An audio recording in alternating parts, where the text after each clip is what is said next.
Let's say in previous session we talked about encapsulation, right? So today we are going to discuss about relationships of the next one. Relationship in this case, I just want to establish some relationship between the classes in Java.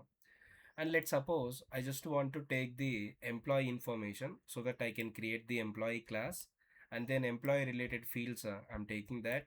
So employee ID, name, salary, and country, and then city, state, employee state, and employee city. Like that I am taking. Now if you observe that ఇప్పుడు ఈ employee క్లాస్లో మనకి totally 1 2 3 4 5 6 fields అనేవి ఉన్నాయి. Whenever I create the object, for example, now I created the object for employee class. Now tell me, in this object, what instance variables are created? See, instance variables are created inside the object, right? So which instance variables are created here?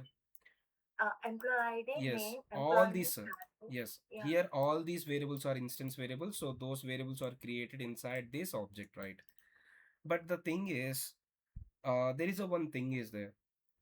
If I want to take any class, and in that class we need to take the as much of as less instance variables. ఎందుకంటే మనకి ఇప్పుడు for example ఎట్స్ ఇప్పుడు నేను ఈ ఆబ్జెక్ట్లో ఉండే instance variables initialise చేయాలనుకోండి, we have to take the constructor which will initialise the all these instance variables, right? So ఇలా కాకుండా మనం ఏం చేయొచ్చు అంటే, if I observe carefully, some of the members of class, for example country, state, city, these some of the members of this class are related to address only. So now what we can do, these members we can create another class, for example address. We can create another class called address, and in that class we can take the those remaining variables, I mean those variables like country, state, and city. నా still employee need an address, అంటే ఎంప్లాయీకి మనకి address అనేది కావాలి. But ఇప్పుడు నేను ఏం తీసుకుంటానంటే ఒక variable, now I'm taking that variable called address ADDR. Now I taken the variable ADDR, but ఈ ఏడిడిఆర్ వేరియబుల్కి డేటా టైప్ వచ్చేసి క్లాస్ నేమ్ ఇచ్చాను అనమాట. సో ఫర్ ఎగ్జాంపుల్ ఇట్స్ ఇప్పుడు ఈఎంపీ శాలరీ ఉంది, దీనికి డేటా టైప్ డబుల్ ఇచ్చాను కాబట్టి దాని మీనింగ్ ఈ ఇన్స్టెన్స్ వేరియబుల్లో I'm going to store the double value, that is floating value. But ఇది ఏడిఆర్ వేరియబుల్లో మనం ఏమి ఇచ్చామంటే ఇక్కడ అడ్రస్ ఇచ్చాం. దెన్ వాట్ ఇట్ మీన్స్, ఇప్పుడు ఈ వేరియబుల్లో ఏం స్టోర్ చేసుకోవచ్చు మనం, we can able to store what? Class data. Here you observe that not, మనం ఆల్రెడీ ఒక పాయింట్ డిస్కస్ చేసాం. ఒక వేరియబుల్కి మనం క్లాస్ నేమ్ అనేది డేటా టైప్ ఇస్తే then in that variable we can store that class object. అంటే అడ్రస్ క్లాస్కి ఒక ఆబ్జెక్ట్ని క్రియేట్ చేసి దాన్ని మనం ఈ వేరియబుల్లో స్టోర్ చేయవచ్చు అని. That means when ever you taken the variable with class name, then that variable it becomes reference variable, and in that variable you can store that corresponding object in that variable. Got it right? Now we can say that in this variable what we can store now? Object for address class. Yeah, object of address class we can store. And the object of address, which members are there? For example, if I create the object for address class, and in that object what members are included? City, country, state. So this object have all these instance variable, and this total object I am going to store in this addr variable. Okay, right? So here the thing is, whenever some of the members represent the other entity, you can take a separate class and then you can take those related members in that class and just take that reference variable of that class in that whatever the class you need, that one means ఇప్పుడు ఈ address క్లాస్లో ఉండే మెంబర్స్ని ఈ employee క్లాస్లో use చేసుకోవాలి అంటే just నేను ఏం చేస్తానంటే ఆ అడ్రస్ క్లాస్ యొక్క రెఫరెన్స్ వేరియబుల్ ఇస్తాను అంతే. ఎందుకంటే ఈ రెఫరెన్స్ వేరియబుల్లో ఈ క్లాస్ ఆబ్జెక్ట్ని స్టోర్ చేసుకుంటే ఆటోమేటిక్గా ఆ వేరియబుల్లో ఈ క్లాస్ ఆబ్జెక్ట్ స్టోర్ అవుతుంది కాబట్టి ఈ వేరియబుల్ నుంచి ఆ క్లాస్లో ఉండే మెంబర్స్ అనేది యాక్సెస్ చేసుకోవచ్చు, right? So let's try to understand with example programme so that you can understand clearly.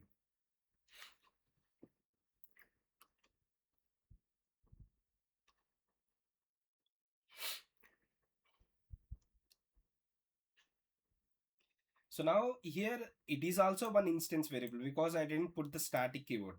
But until now we taken all the instance variables as a primitive variables. But this is a what reference variable. అంటే మనం as a instance వేరియబుల్గా or as a static వేరియబుల్గా మనం reference వేరియబుల్ని కూడా తీసుకోవచ్చు. That means if I take the reference variable then we can store that corresponding class object. Now let's try to discuss with example. Same example I'm going to take now. So let's take here, yes, there is a one class called test1 which will have one main method. I don't need that one. I mean I'm using that for running the code. So I just want to create one class called employee. In that employee class I'm taking emp id, okay, and then emp name, and then double emp salary. Now for initializing those instance variables of an object, I'm taking the one constructor in employee class. So employee int emp id and string emp name and then double emp salary. Correct. Now ఇప్పుడు ఇక్కడ మనం receive చేసుకున్న parameter వాల్యూస్ని ఆ current ఆబ్జెక్ట్లో ఉండే instance వేరియబుల్స్లోకి store చేస్తున్నాను అనమాట. అంటే ఆ కరెంట్ ఆబ్జెక్ట్లో ఉండే ఈఎంపీ ఐడికి ఇక్కడ మనం రిసీవ్ చేసుకున్న ఈఎంపీ ఐడిని స్టోర్ చేశాను. అలాగా కరెంట్ ఆబ్జెక్ట్లో ఉండే ఇన్స్టెన్స్ వేరియబుల్స్కి ఇక్కడ రిసీవ్ చేసుకున్న అంటే పారామీటర్లో రిసీవ్ చేసుకున్న వేరియబుల్స్ని మనం స్టోర్ చేస్తున్నాం ఇక్కడ. సో దిస్ అంటే that current object means what which object this constructor gets called, that is a what current object is, right? So emp name and current object emp salary equal to emp salary. That's it. Now I'm taking the address class address. In that class we have the following members. So first we have the city and state and country. Do know that ఇప్పుడు ఈ వేరియబుల్స్కి అన్నిటికీ ఒకే data type string అనేది ఉంది కాబట్టి ఒకే లైన్లో మనం declaration అనేది చేశాను అనమాట. ఒకవేళ ఈ వేరియబుల్స్కి డిఫరెంట్ డేటా టైప్స్ ఉంటే మనం ఇండివిజువల్గా డిక్లరేషన్ చేయాలి. ఓకే, ఇప్పుడు నేను ఈ 3 వేరియబుల్స్కి ఇనిషియలైజ్ చేయడానికి ఇంకో కన్స్ట్రక్టర్ తీసుకుంటున్నాను, address class constructor. So class name and ఇక్కడ మనకి సిటీ స్ట్రింగ్ సిటీని and then state and then country, ఈ 3 రిసీవ్ చేసుకున్నాను అనమాట. ఈ 3ని పారామీటర్ నుంచి రిసీవ్ చేసుకొని ఆ కరెంట్ ఆబ్జెక్ట్లోకి మనం స్టోర్ చేయాలి. సో కరెంట్ ఆబ్జెక్ట్లో ఉండే సిటీలోకి ఇక్కడ రిసీవ్ చేసుకున్న సిటీని స్టోర్ చేశాను. Like that we can store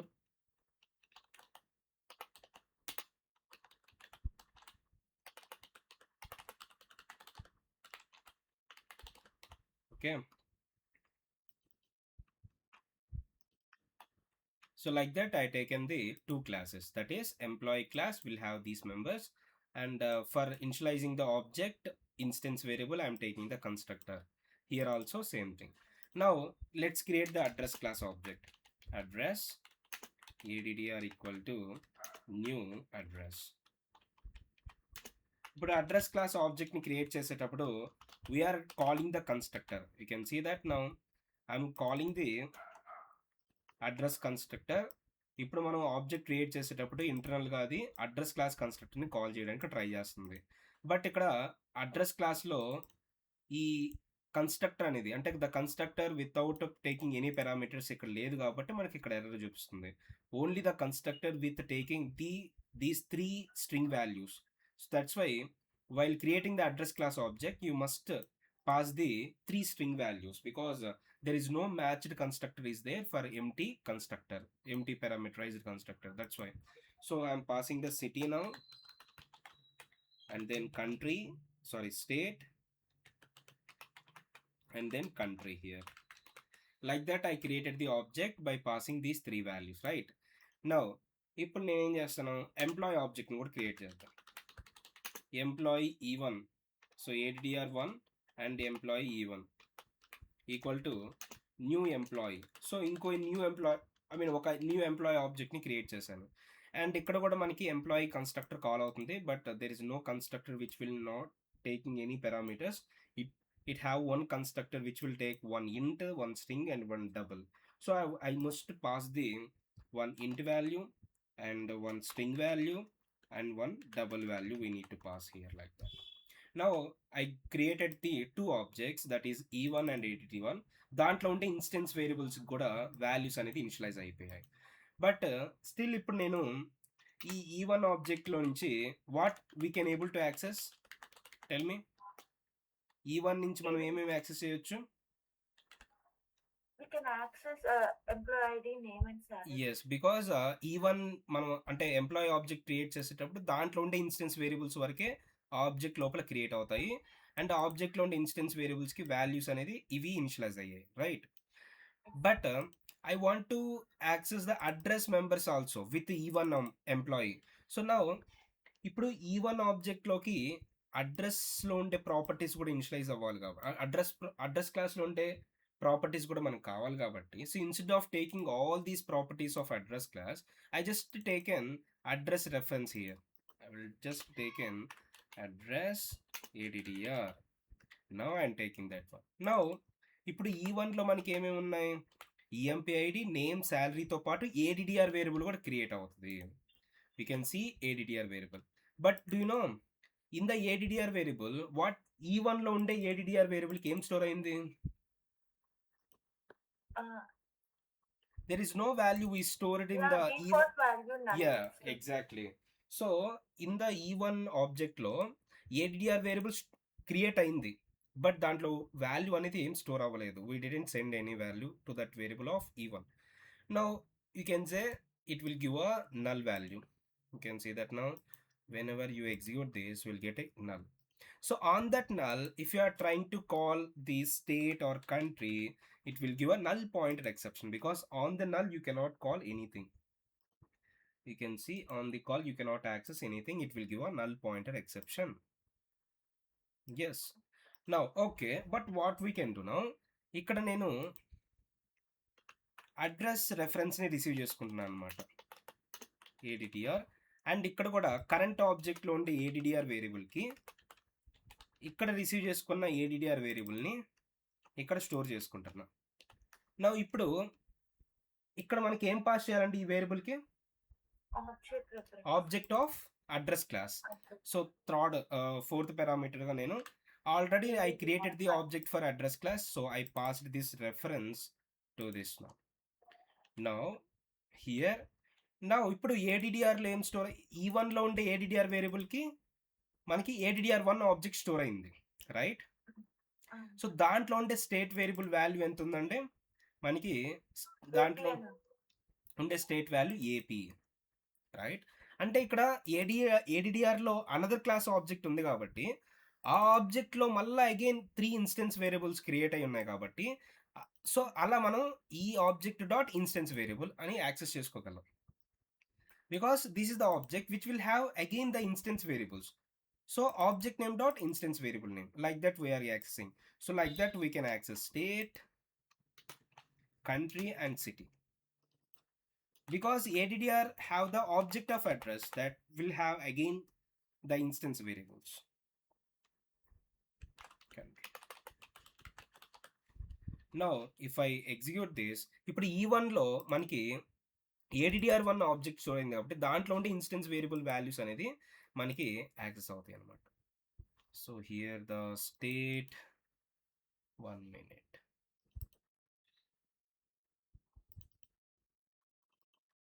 city, state, country,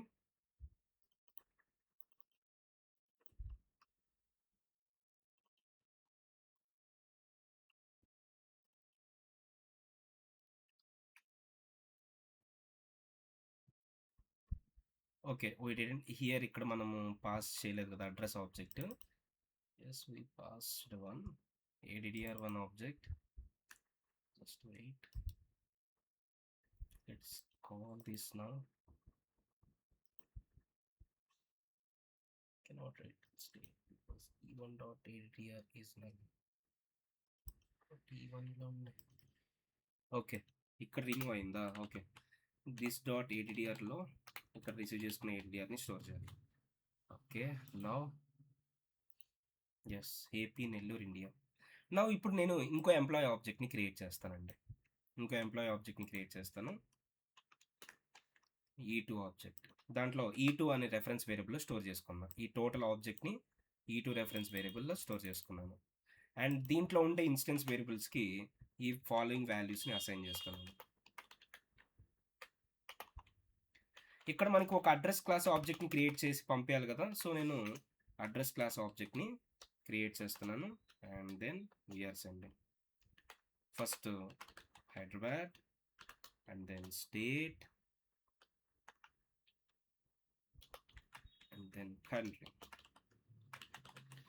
ఇప్పుడు E2లో కూడా మనం ఇన్స్టెన్స్ వేరియబుల్స్ క్రియేట్ అవుతాయి కదా, సో దాంట్లో ఉండే ఇన్స్టెన్స్ వేరియబుల్స్కి ఈ వాల్యూస్ అనేది ఇనిషియలైజ్ అవుతాయి.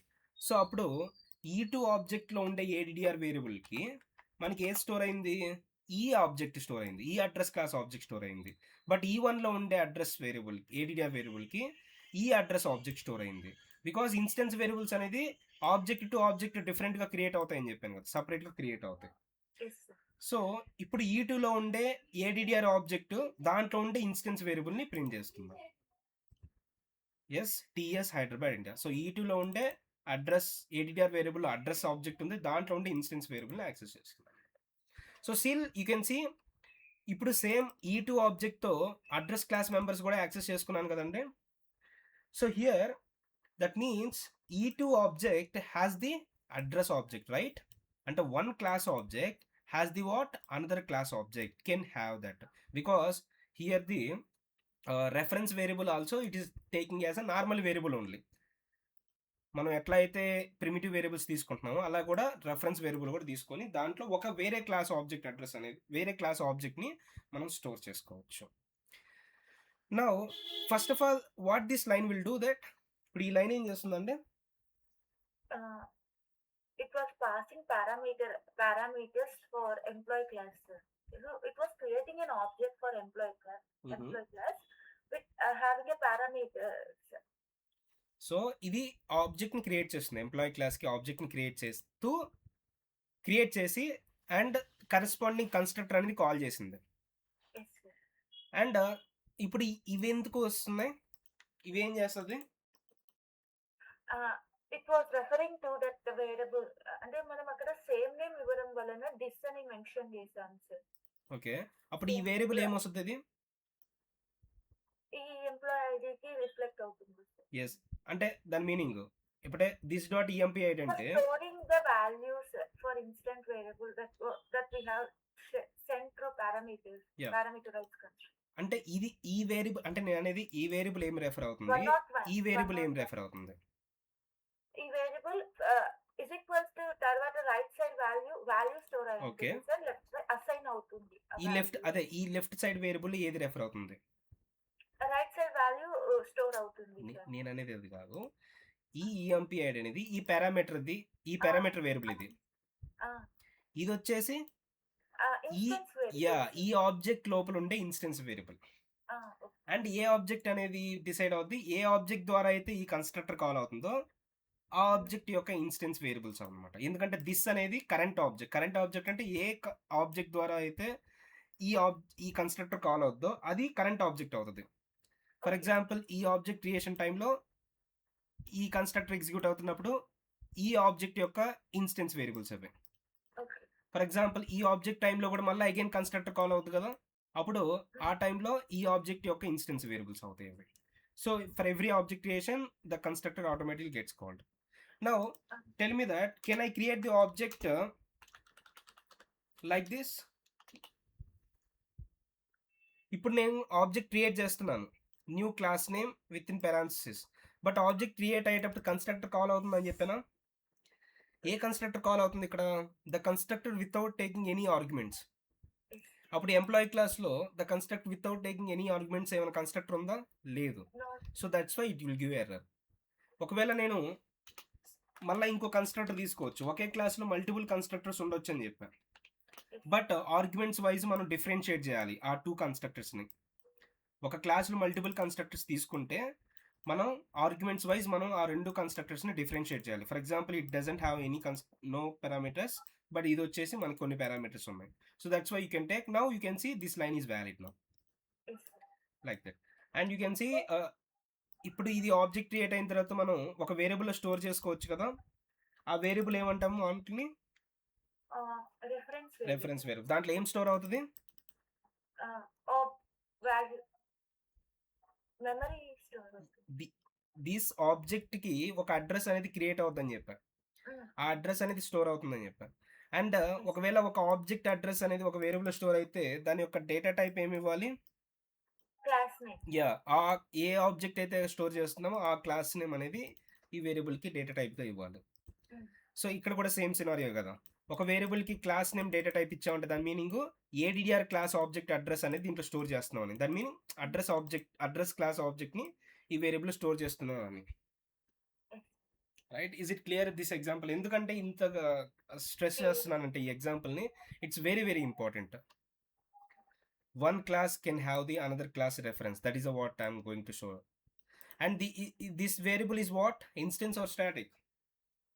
Instance variable. Yeah, because it is an instance variable because I didn't put any static keyword, and this because of this is instance variable. Variable is created in every object. Inside every object separately the memory is allocated. అంటే E1లో ADDR వేరియబుల్కి separate memory allocate అవుద్ది. E2 ఆబ్జెక్ట్లో కూడా ADDR వేరియబుల్కి separate memory allocate అవుతుంది. అదే static variable అయితే only one copy create అయ్యి all objects same అదే కాపీని share చేసుకుంటాయి. It's clear right already? Clear, sir. Yeah. Clear. So that's it about. Sir, I have one doubt. Yeah, tell me. Sir, this అనే keyword use చేసాం కదా, ఆ keyword only in case the variables నీ voice break అయింది, మళ్ళీ చెప్పు. Sir this keyword అనేది instance variables and also parameter variables both similar గా ఉన్నప్పుడు యూజ్ చేస్తారా sir this keyword? Yes. Okay. అంటే దిస్ అనేది ఆ పర్పస్ అని కాదు యాక్చువల్లీ. నేను ఆల్రెడీ నీకు దిస్ కీవర్డ్ గురించి చెప్పినప్పుడు దిస్ అనేది ఏంటంటే మనం ఏ అంటే ఒక ఆబ్జెక్ట్ క్రియేట్ అయ్యేటప్పుడు కన్స్ట్రక్టర్ కాల్ అవుతుంది కదా. సో ఏ ఆబ్జెక్ట్ ద్వారా అయితే ఆ కన్స్ట్రక్టర్ కాల్ అవుతుందో ఆ ఆబ్జెక్ట్ని మనం రెఫర్ చేయాలంటే దిస్ యూజ్ చేసి రెఫర్ చేస్తాం. అంటే ఇప్పుడు ఈ ఆబ్జెక్ట్ ద్వారా మనం కన్స్ట్రక్టర్ కాల్ అయింది అనుకో, అంటే E1 ఆబ్జెక్ట్ ద్వారా కాల్ అయింది అనుకో, అప్పుడు దిస్లో E1 ఆబ్జెక్ట్ ఉంటుంది. మీరు కావాలంటే E1 అడ్రస్ ప్రింట్ చేయండి, అంటే E1 ప్రింట్ చేయండి ఇక్కడ, అండ్ ఇక్కడ దిస్ ప్రింట్ చేయండి. అప్పుడు E1 ఏదైతే ప్రింట్ అవుద్దో వాల్యూ, అంటే ఏదైతే అడ్రస్ ప్రింట్ అవుద్దో ఇక్కడ దిస్ కూడా అదే ప్రింట్ అవుతుంది, సేమ్ అనమాట. మళ్ళీ ఈ లైన్లో ఈ ఆబ్జెక్ట్ క్రియేట్ అయ్యేటప్పుడు ఈ కన్స్ట్రక్టర్ ఎగ్జిక్యూట్ అవుద్దా అగైన్, అప్పుడు దిస్ అనేది E2కి పాయింట్ అవుట్ చేస్తుంది. అంటే E2 ఇప్పుడు ఫర్ ఎగ్జాంపుల్ లెట్స్ సే E1లో ఉండే EMP ఐడిని ఎలా రెఫర్ చేస్తామంటే E1 డాట్ EMP ఐడి కదా. అదే ఇక్కడ కూడా అంతే, E1లో ఉండే EMP ఐడిని రెఫర్ చేయాలనుకో, బట్ E1 అనేది ఇక్కడ లోకల్ వేరియబుల్ కదా, అది ఇక్కడ నువ్వు యాక్సెస్ చేయలేవు. అందుకని నేను ఏం చేస్తాను, this dot EMP ID, this అనేది అప్పుడు E1 అవుతుంది, దిస్ వన్ అనేది E1 అవుతుంది. అండ్ ఈ ఆబ్జెక్ట్ క్రియేట్ అయ్యేటప్పుడు దిస్ అనేది E2 అవుద్ది. It always refers the current object, అంటే కరెంట్ ఆబ్జెక్ట్ని రెఫర్ చేస్తుంది అనమాట. అర్థమైందా నేను చెప్పింది? ఏమర్థమైంది చెప్పండి ఒకసారి.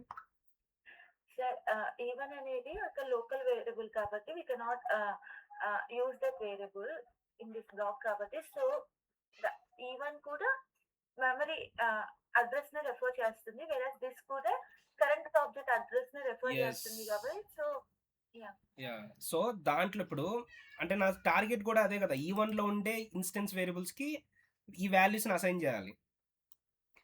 సో ఇక్కడ కూడా E1లో ఉండే EMP ఐడికి, అంటే E1లో ఉండే ఇన్స్టెన్స్ వేరియబుల్ EMP ఐడికి ఇక్కడ రిసీవ్ చేసుకున్న EMP ఐడిని స్టోర్ చేశాను అనమాట. సో అలా రెఫర్ చేయడానికి ఇప్పుడు ఫర్ ఎగ్జాంపుల్ ఇక్కడ EMP ఐడి ఇలా ఉందనుకోండి,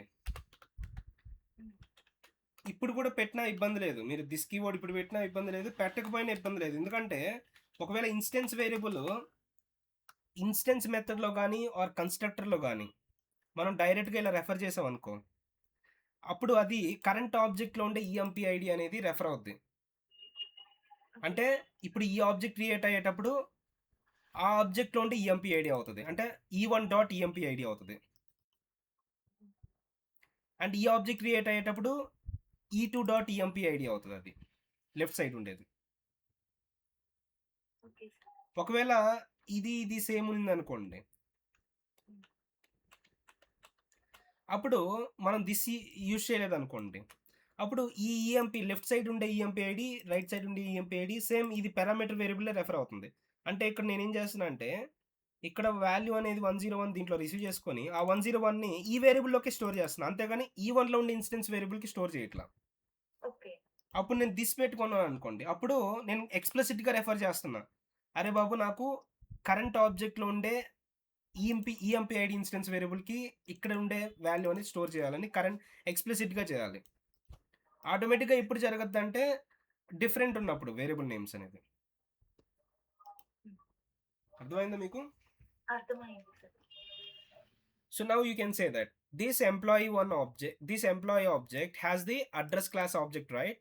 So that is a what this relationship is called has a relationship. Has a relationship means one class object has the another class object, then that relationship is nothing but has a relationship. It's clear, right? So here employee class object has the address class object. So now let's try to understand types of has-a relationships. We have two types of has-a relationship. First one is aggregation. Aggregation is a one of the has-a relationship, and composition is a one of the has-a relationship. So aggregation అంటే ఏంటో చూద్దాం ఇప్పుడు. Aggregation means ఇక్కడ కూడా మనకి two objects ఉంటాయి. One object has the another object. Composition లో కూడా one object has the another object because these two are has a only. But what is the difference between these two is, for example, ఒక class object ఉందనుకోండి. Let's say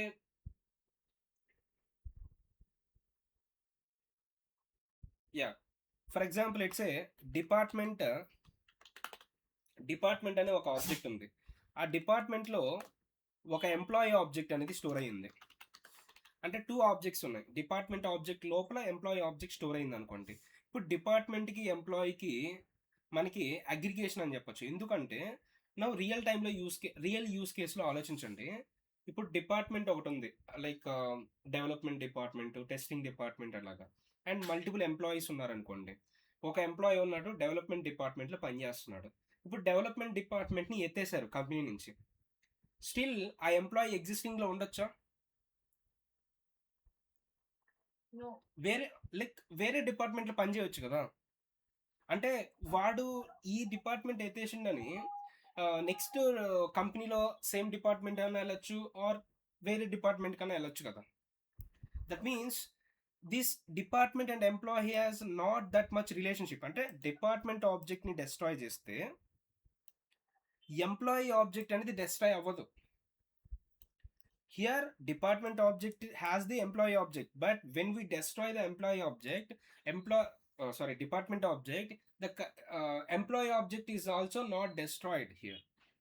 When that will happen, then that relationship is a aggregation relationship. Means the relationship between these two objects are very weak relation.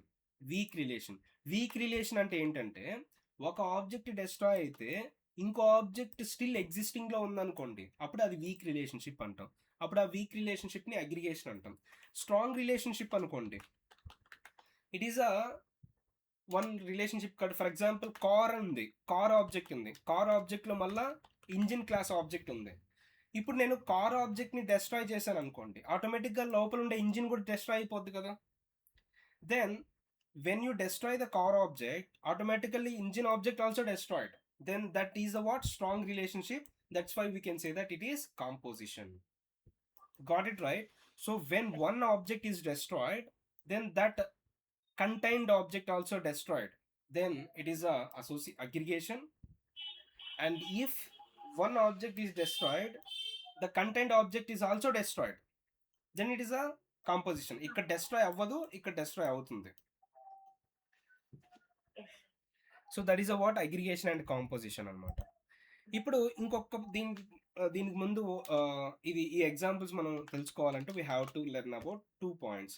First point వచ్చేసి whenever you create any class object, మనం ఒక క్లాస్కి ఒక ఆబ్జెక్ట్ని create చేస్తే then that object is created in one of JVM memory, that is heap memory. అంటే మనకి జేవిఎంలో టోటల్గా మనకి కొన్ని మెమరీ ఏరియాస్ ఉంటాయి అనమాట. స్టాక్ మెమరీ అని, నెక్స్ట్ హీప్ మెమరీ అని అలాగా. But when we create the object, when we create an object, then that object, when we create an objects, then those objects will be stored in where? In heap memory. Heap memory లో store అవుతుంది అనమాట. That is a what very important point. And second point, and heap మెమరీలో మనకి multiple objects store అవుతూ ఉంటాయి కదా. For example ఇప్పుడు నేను ఒక అప్లికేషన్ బిల్డ్ చేయాలంటే దాంట్లో మల్టిపుల్ క్లాసెస్ తీసుకుంటా ఉంటాము అండ్ ఆ క్లాసెస్కి మల్టిపుల్ ఆబ్జెక్ట్స్ని క్రియేట్ చేసుకుంటా ఉంటాము. అప్పుడు వన్ టైంలో మనకి ఆ హీప్ మెమరీ ఫుల్ అయిపోయినప్పుడు మనకి మెమరీ అవుట్ ఆఫ్ ఎర్రర్ వస్తుంది కదా. సో అది గమనించి ఈ జేవిఎం ఏం చేస్తుందంటే, జేవిఎం ఒక స్పెషల్ అసిస్టెంట్ని మెయింటైన్ చేస్తుంది అనమాట. ఆ స్పెషల్ అసిస్టెంట్ ఎవరంటే జీసీ, గార్బేజ్ కలెక్టర్. ఈ గార్బేజ్ కలెక్టర్ అనేది ఎవరంటే ఒక special assistance for JVM which will destroys, it is a one program which will destroys unused objects from memory. Unused objects from మెమరీలో ఉండే అన్యూజ్డ్ ఆబ్జెక్ట్స్ని డెస్ట్రాయ్ చేసి ఆ మెమరీని ఫ్రీ అప్ చేస్తుంది అనమాట. అంటే హీప్ మెమరీని ఫ్రీ అప్ చేస్తుంది. సో అసలుకి అన్యూజ్డ్ ఆబ్జెక్ట్స్ అనేది ఎలా తెలుసుకుంటుంది అంటే, అవి ఫర్ ఎగ్జాంపుల్ ఇప్పుడు నేను ఒక క్లాస్కి ఆబ్జెక్ట్ని క్రియేట్ చేశాను అనుకోండి, ఎంప్లాయీ క్లాస్కి ఒక ఆబ్జెక్ట్ని క్రియేట్ చేశాను. ఇప్పుడు ఈ ఆబ్జెక్ట్ అడ్రస్ని నేను ఒక వేరియబుల్లో స్టోర్ చేసుకుంటా, OB1 ఈక్వల్ టు, అండ్ ఈ OB1లో ఎంప్లాయీ ఆబ్జెక్ట్ని స్టోర్ చేశాను కాబట్టి class data type class name ఇచ్చాను. ఓకే, అగైన్ ఇంకో ఆబ్జెక్ట్ని స్టోర్ చేశాను, ఇంకో ఆబ్జెక్ట్ని క్రియేట్ చేశాను. బట్ ఈ ఆబ్జెక్ట్ని నేను ఏ రెఫరెన్స్ వేరియబుల్లో స్టోర్ చేయలేదన్నమాట. Now tell me how many objects are created in the heap memory? 2 objects. And ఈ ఆబ్జెక్ట్ అడ్రస్ అనేది ఈ వేరియబుల్లో స్టోర్ చేశాను కాబట్టి now this variable is pointing to this object. But ఈ ఆబ్జెక్ట్ అనేది ఏ వేరియబుల్లో స్టోర్ చేయలేదు కాబట్టి this object doesn't have any reference variable. అప్పుడు జేవిఎంలో అంటే గార్బేజ్ కలెక్టర్ ఏం థింక్ చేస్తుందంటే, ఓకే ఇప్పుడు ఈ ఆబ్జెక్ట్కి అంటే ఈ సెకండ్ ఆబ్జెక్ట్కి ఏ రెఫరెన్స్ వేరియబుల్ లేదు కాబట్టి and it is treated as what? Unused object. ఎందుకంటే ఇప్పుడు ఆ ఆబ్జెక్ట్ మనం యూజ్ చేయాలంటే ఆ ఆబ్జెక్ట్ని ఒక వేరియబుల్లో స్టోర్ చేసుకొని ఆ వేరియబుల్ ద్వారానే కదా ఆబ్జెక్ట్ని యూజ్ చేసుకుంటుండేది. ఒకవేళ ఆ ఆబ్జెక్ట్ మనం ఏ వేరియబుల్లో స్టోర్ చేయలేదు అంటే దాని మీనింగ్ అది యూజ్ చేయట్లేదు అని. So that's why that GC thinks that this is the what? Unused object. So which objects are treated as unused object?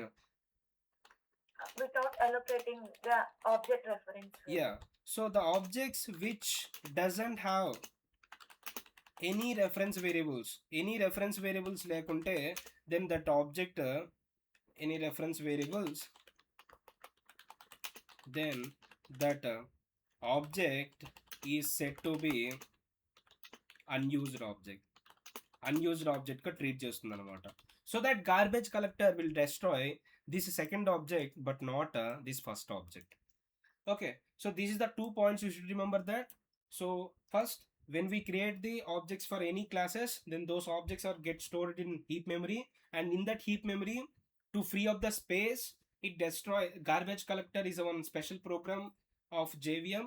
It destroy all the unused objects from the memory to free up the memory space. So it destroys the unused object which will doesn't have any reference variables. These 2 points are clear, right? So now the next one, let's develop this aggregation example. What it means అంటే ఇప్పుడు department object అనేది create చేసి employee ఆబ్జెక్ట్ని create చేద్దాం. Let's do that now. Now let's create the 2 classes first. First one is department class and then employee class. Now in the department class I'm taking one department ID and department name. And department has the employee object, that's why I'm taking the employee reference in the department. So employee reference in the department class, and employee also having some members, emp id, emp name. For suppose, let's suppose the salary also we have salary. Now let's take the constructor in the employee class. So class name must be same as constructor name, and here we have to receive the values to the object. So first we have to receive emp id and emp name, emp salary. And ఇప్పుడు మనం receive చేసుకున్న వేరియబుల్స్ని current ఆబ్జెక్ట్లో ఉండే వేరియబుల్స్కి store చేయాలి. This dot EMP ID equal to EMP ID, this dot name equal to name, this dot salary equal to salary. ఇలా store చేసేసాను. అలాగే మనకి ఇక్కడ డిపార్ట్మెంట్ ఆబ్జెక్ట్, డిపార్ట్మెంట్ క్లాస్లో కూడా మనం ఒక కన్స్ట్రక్ట్ని తీసుకున్నాం. Department. Now here enter department ID and string department name and employee emp, and this dot department ID equal department ID, this dot department name equal to department name, and this dot emp equal to receiving emp. Now let's create the objects for department and employee class. So first which object I need to create first?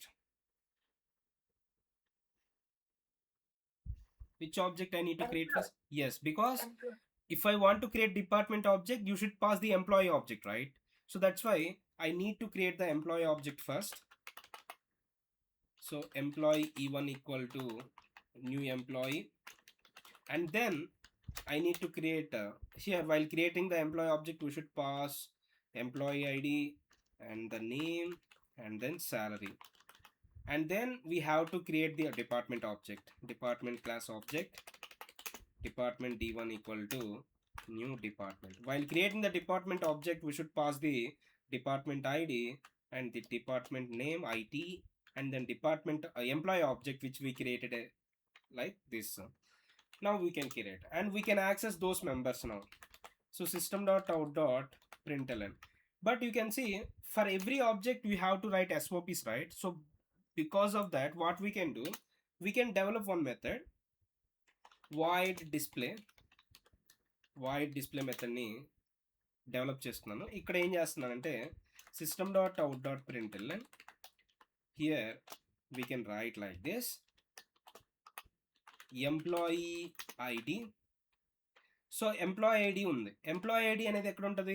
Current ఆబ్జెక్ట్లో ఉండే current object అనేది this అనేది refer చేయబడాలి, ఎందుకంటే ఇది instance method కాబట్టి మనం డైరెక్ట్గా ఆ ఇన్స్టెన్స్ వేరియబుల్ని యూజ్ చేసుకోవచ్చు. ఈఎంపీ డాట్ దాంట్లో ఉండే ఈఎంపీ ఐడి వేరియబుల్ని ఇక్కడ ప్రింట్ చేసుకున్నాం ఇలాగ. Then again name, salary, department ID, department name, employee name, employee salary, employee department ID, and employee department name. Correct. Now here we have to do that emp name, and here okay we have name, right? Only name, emp dot name and emp dot salary and emp dot department ID, and then emp dot department,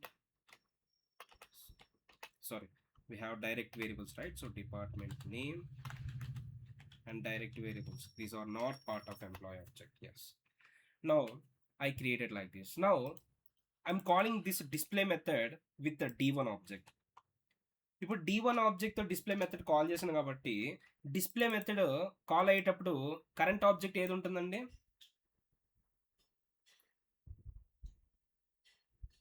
D1 sir. Yes D1. So that why D1లో ఉండే instance variables refer అవుతాయి. అంటే D1లో ఉండే EMP ఆబ్జెక్ట్లో ఉండే EMP ID, D1లో ఉండే EMP department ID అలా refer అవుతాయి అనమాట. సో ఎందుకు ఇలా మనం ఒక మెథడ్ రాసుకున్నాం అంటే మనం ఏ ఆబ్జెక్ట్ ద్వారా అయితే కాల్ చేసామో ఆ ఆబ్జెక్ట్లో ఉండే వేరియబుల్స్ అనేది ఈజీగా ప్రింట్ అవుతాయి కాబట్టి అలా ఒక మెథడ్ని రాసుకొని ఈజీగా అవుతుంది. So now let's print that department object values. You can see yes we got all the values. Now ఇప్పుడు నేను ఏం చేస్తాను అంటే D1 వేరియబుల్లోకి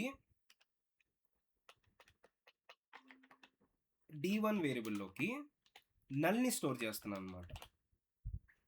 D1 వేరియబుల్లోకి ఏం స్టోర్ చేశానంటే నల్. ఇప్పుడు now if we observe very clearly, so here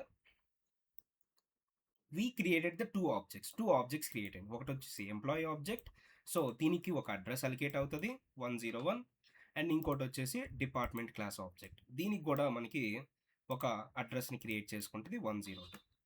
and ఈ డిపార్ట్మెంట్లో ఒక ఈఎంపీ వేరియబుల్ కూడా క్రియేట్ అవుద్ది. ఈ ఈఎంపీ వేరియబుల్ అనేది మనకి 101 అడ్రస్ స్టోర్ చేసుకోండి కాబట్టి, సో ఈ ఈఎంపీ వేరియబుల్ అంటే డిపార్ట్మెంట్ ఆబ్జెక్ట్లో ఉండే ఈఎంపీ వేరియబుల్ ఈ ఆబ్జెక్ట్కి పాయింట్అవుట్ చేస్తుంది, రైట్. అండ్ ఈ 101 ఆబ్జెక్ట్ అనేది దేంట్లో స్టోర్ చేసాం, E1లో కదండి. సో E1 వేరియబుల్ అనేది ఈ ఆబ్జెక్ట్కి పాయింట్అవుట్ చేస్తుంది. అండ్ ఈ టోటల్ ఆబ్జెక్ట్ D1లో స్టోర్ చేసాం కాబట్టి, సో D1 వేరియబుల్ వచ్చేసి ఈ ఆబ్జెక్ట్కి పాయింట్అవుట్ చేస్తుంది. Now carefully listen. ఇప్పుడు ఈ ఎంప్లాయీ ఆబ్జెక్ట్ 101 ఆబ్జెక్ట్కి ఎన్ని రెఫరెన్స్ వేరియబుల్స్ ఉన్నాయి? No reference variable. ఈ ఆబ్జెక్ట్ని ఒక వేరియబుల్లో స్టోర్ చేశానుగా E1 వేరియబుల్లో.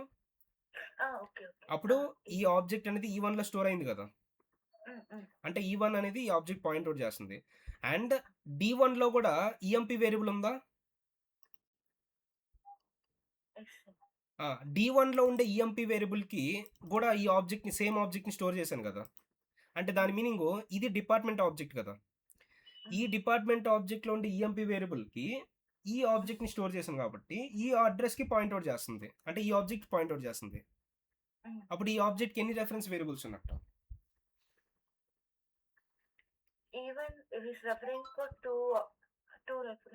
టూ రెఫరెన్సెస్ ఉన్నాయండి. సింపుల్గా కన్ఫ్యూజ్ అవ్వకండి. ఈ ఆబ్జెక్ట్కి E1 రెఫరెన్స్ వేరియబుల్ ఉంది, యాజ్ వెల్ యాజ్ D1 ఆబ్జెక్ట్లో ఉండే ఈఎంపీ వేరియబుల్ కూడా రెఫర్ చేస్తుంది.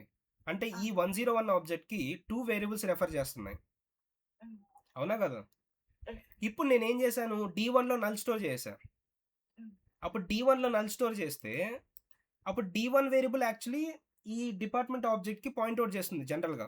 బట్ D1లో ఏం స్టోర్ చేశాను, ఇప్పుడు నల్ స్టోర్ చేశానంటే D1లో ఈ అడ్రస్ ఆబ్జెక్ట్ స్టోర్ అయ్యి ఉంటుంది. అప్పుడు ఏమవుద్ది, ఈ కనెక్షన్ అనేది పోద్ది. అప్పుడు ఈ ఆబ్జెక్ట్కి ఏ రెఫరెన్స్ వేరియబుల్ ఉంది, ఏది లేదు.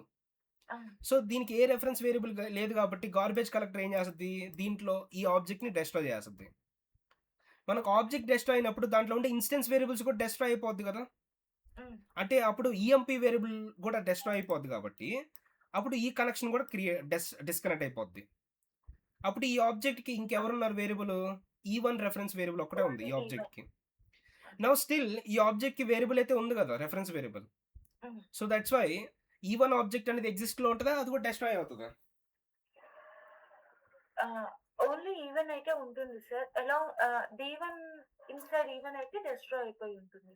నేను చెప్పేదాన్ని, ఇప్పుడు D1ని నల్ చేసాను కాబట్టి D1 ఆబ్జెక్ట్ డెస్ట్రాయ్ అవుతుంది, అండ్ D1లో ఉండే ఇన్స్టెన్స్ వేరియబుల్స్ కూడా డెస్ట్రాయ్ అవుతుంది. బిఫోర్ కేస్లో ఈ ఆబ్జెక్ట్కి 2 రెఫరెన్స్ వేరియబుల్స్ ఉన్నాయి, E1 అండ్ D1లో ఉండే ఈఎంపీ. ఇప్పుడు D1 డెస్ట్రాయ్ చేశాను కాబట్టి ఈఎంపీ రెఫరెన్స్ వేరియబుల్ డిస్కనెక్ట్ అయిపోయింది. సో మనకి ఈ ఎంప్లాయీ ఆబ్జెక్ట్కి E1 ఒకటే ఉంది. సో నేను అనేది D1 డెస్ట్రాయ్ అయినప్పుడు, అంటే డిపార్ట్మెంట్ ఆబ్జెక్ట్ డెస్ట్రాయ్ అయినప్పుడు స్టిల్ ఎంప్లాయీ ఆబ్జెక్ట్ ఎగ్జిస్ట్లో ఉంటుంది కదా. Why? Because this object still have one E1 reference variable. అర్థమైందా నేను చెప్పింది? So this relationship showing aggregation. Why? Because if you destroy the department object, still employee object is existed. This object is existed still, right?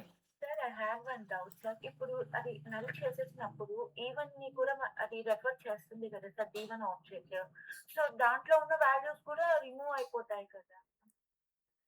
అదే అండి.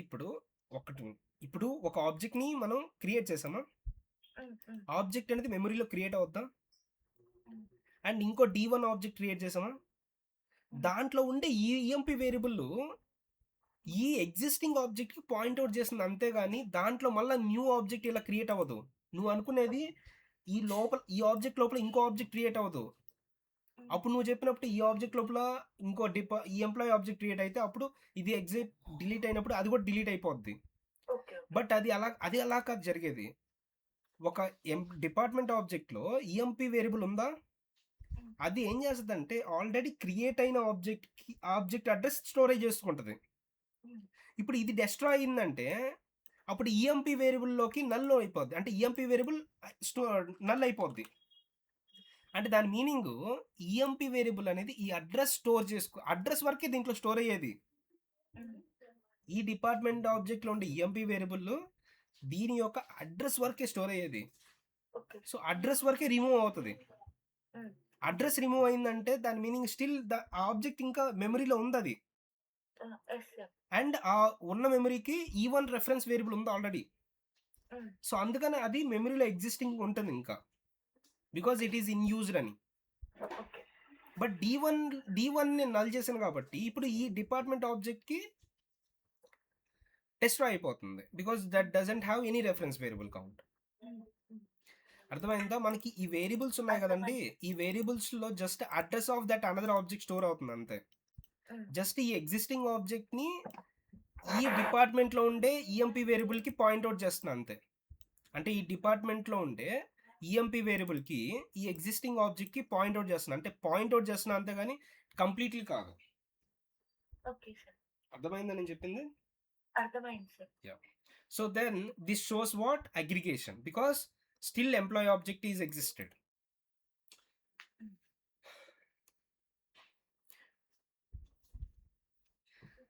Okay, ఇప్పుడు next let's see that next one. Now what I'm going to do, ఇక్కడ మనం receive చేసుకొని మనం ఇక్కడ store చేస్తున్నాం కదండి. ఇక్కడ అలా కాకుండా నేనేం చేస్తానంటే ఇక్కడే ఆబ్జెక్ట్ని క్రియేట్ చేస్తున్నాను ఎంప్లాయీ క్లాస్కి, ఇక్కడే స్టోర్ చేస్తున్నాను. లెట్ సపోజ్ ఇక్కడ నేను ఎంప్లాయీ ఇన్ఫర్మేషన్ రిసీవ్ చేసుకుంటున్నాను ఫస్ట్. ఇంట్ EMPID, string name and salary.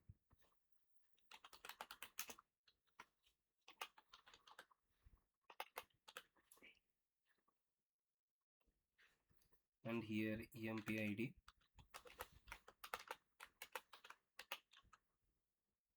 name and salary. Now here while creating the department object you should pass these values, and we are not required to create again. Now ఇప్పుడు observe చేయండి, ఇప్పుడు ఈ relationship చూడండి ఒకసారి. ఇప్పుడు కూడా same department object create అవుతుందా? So department object create అయ్యేటప్పుడు ఒక కన్స్ట్రక్టర్ కాల్ అవుతుంది. ఇది ఏం చేసిందంటే దాంట్లో ఉండే ఇన్స్టెన్స్ వేరియబుల్స్కి వాల్యూస్ అనేది అసైన్ చేసుకుంటూ వచ్చినాయి. అండ్ ఇక్కడ దాంట్లో ఉండే ఈఎంపి వేరియబుల్కి న్యూ ఆబ్జెక్ట్ క్రియేట్ అయ్యి EMPID, నేమ్, శాలరీ స్టోర్ చేసింది. ఇక్కడ ఒకసారి అబ్జర్వ్ చేయండి. ఫస్ట్ డిపార్ట్మెంట్ ఆబ్జెక్ట్ క్రియేట్ అవుతుంది, అవునా? ఆ డిపార్ట్మెంట్ ఆబ్జెక్ట్లో మనకి ఏమేమి స్టోర్ అవుతాయండి? Department ID and department name and department మళ్ళా ఎంప్లాయీ ID. ఇప్పుడు department ID and department store అయింది. ఇప్పుడు దీంట్లో ఉండే ఈఎంపి వేరియబుల్ ఏం చేసిందంటే ఒక న్యూ ఆబ్జెక్ట్ క్రియేట్ చేస్తున్నా ఇక్కడ. సో ఎంప్లాయీ ఆబ్జెక్ట్ క్రియేట్ అవుద్ది ఇక్కడ, అంటే బయట ఒక ఎంప్లాయీ ఆబ్జెక్ట్ క్రియేట్ చేసుకొని దాంట్లో ఇక్కడ పాస్ చేసిన EMPID name like 101 Vamshi and 1000 store అయింది. అండ్ దీని యొక్క రెఫరెన్స్ అనేది దీంట్లో స్టోర్ అవుతుంది కాబట్టి అప్పుడు EMP అనేది దీంట్లో పాయింట్అవుట్ చేస్తుంది. నౌ టెల్ మీ, ఇప్పుడు EMP ఆబ్జెక్ట్కి ఏ రెఫరెన్స్ వేరియబుల్ పాయింట్అవుట్ చేసింది? ఓన్లీ డిపార్ట్మెంట్లో ఉండే EMP వేరియబుల్ ఒకటే. ఇంకే అదర్ రెఫరెన్స్ వేరియబుల్ లేదు కదా! అవునా కదా!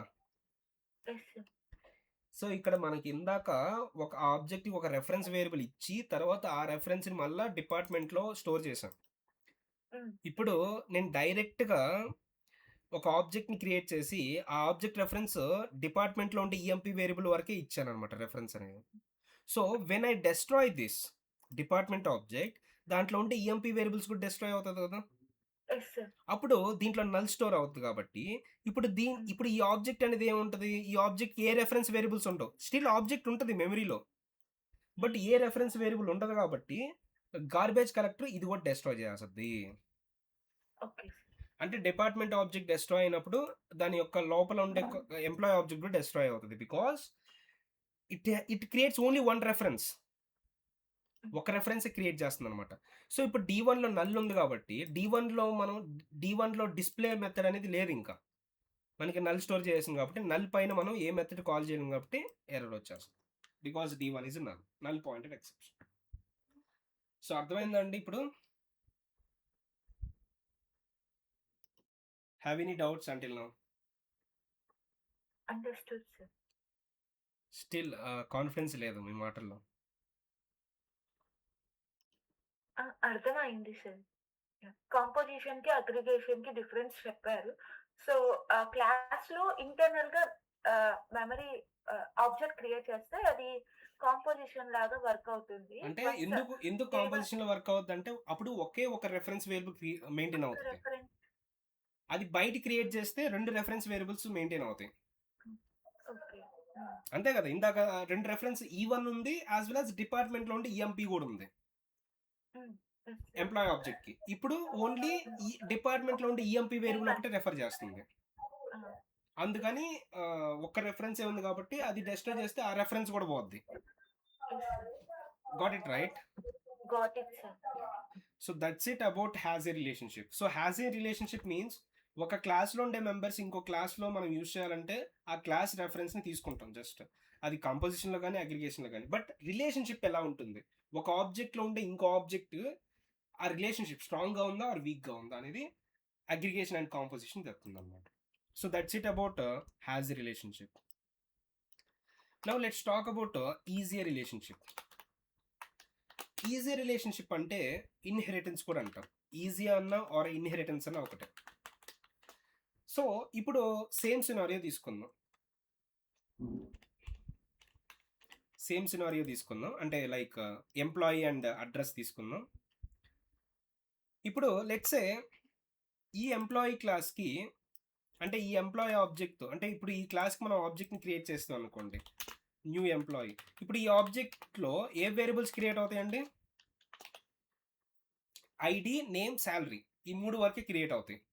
సో ఈ ఆబ్జెక్ట్ మనం ఓన్లీ ఈ క్లాస్లో ఉండే వేరియబుల్స్ వరకే యాక్సెస్ చేసుకోవచ్చు. అవునా కదా? Yes sir. బట్ అదే నేను అడ్రస్ క్లాస్లో ఉండే మెంబర్స్ కూడా యాక్సెస్ చేయాలంటే ఏం చేయాలి?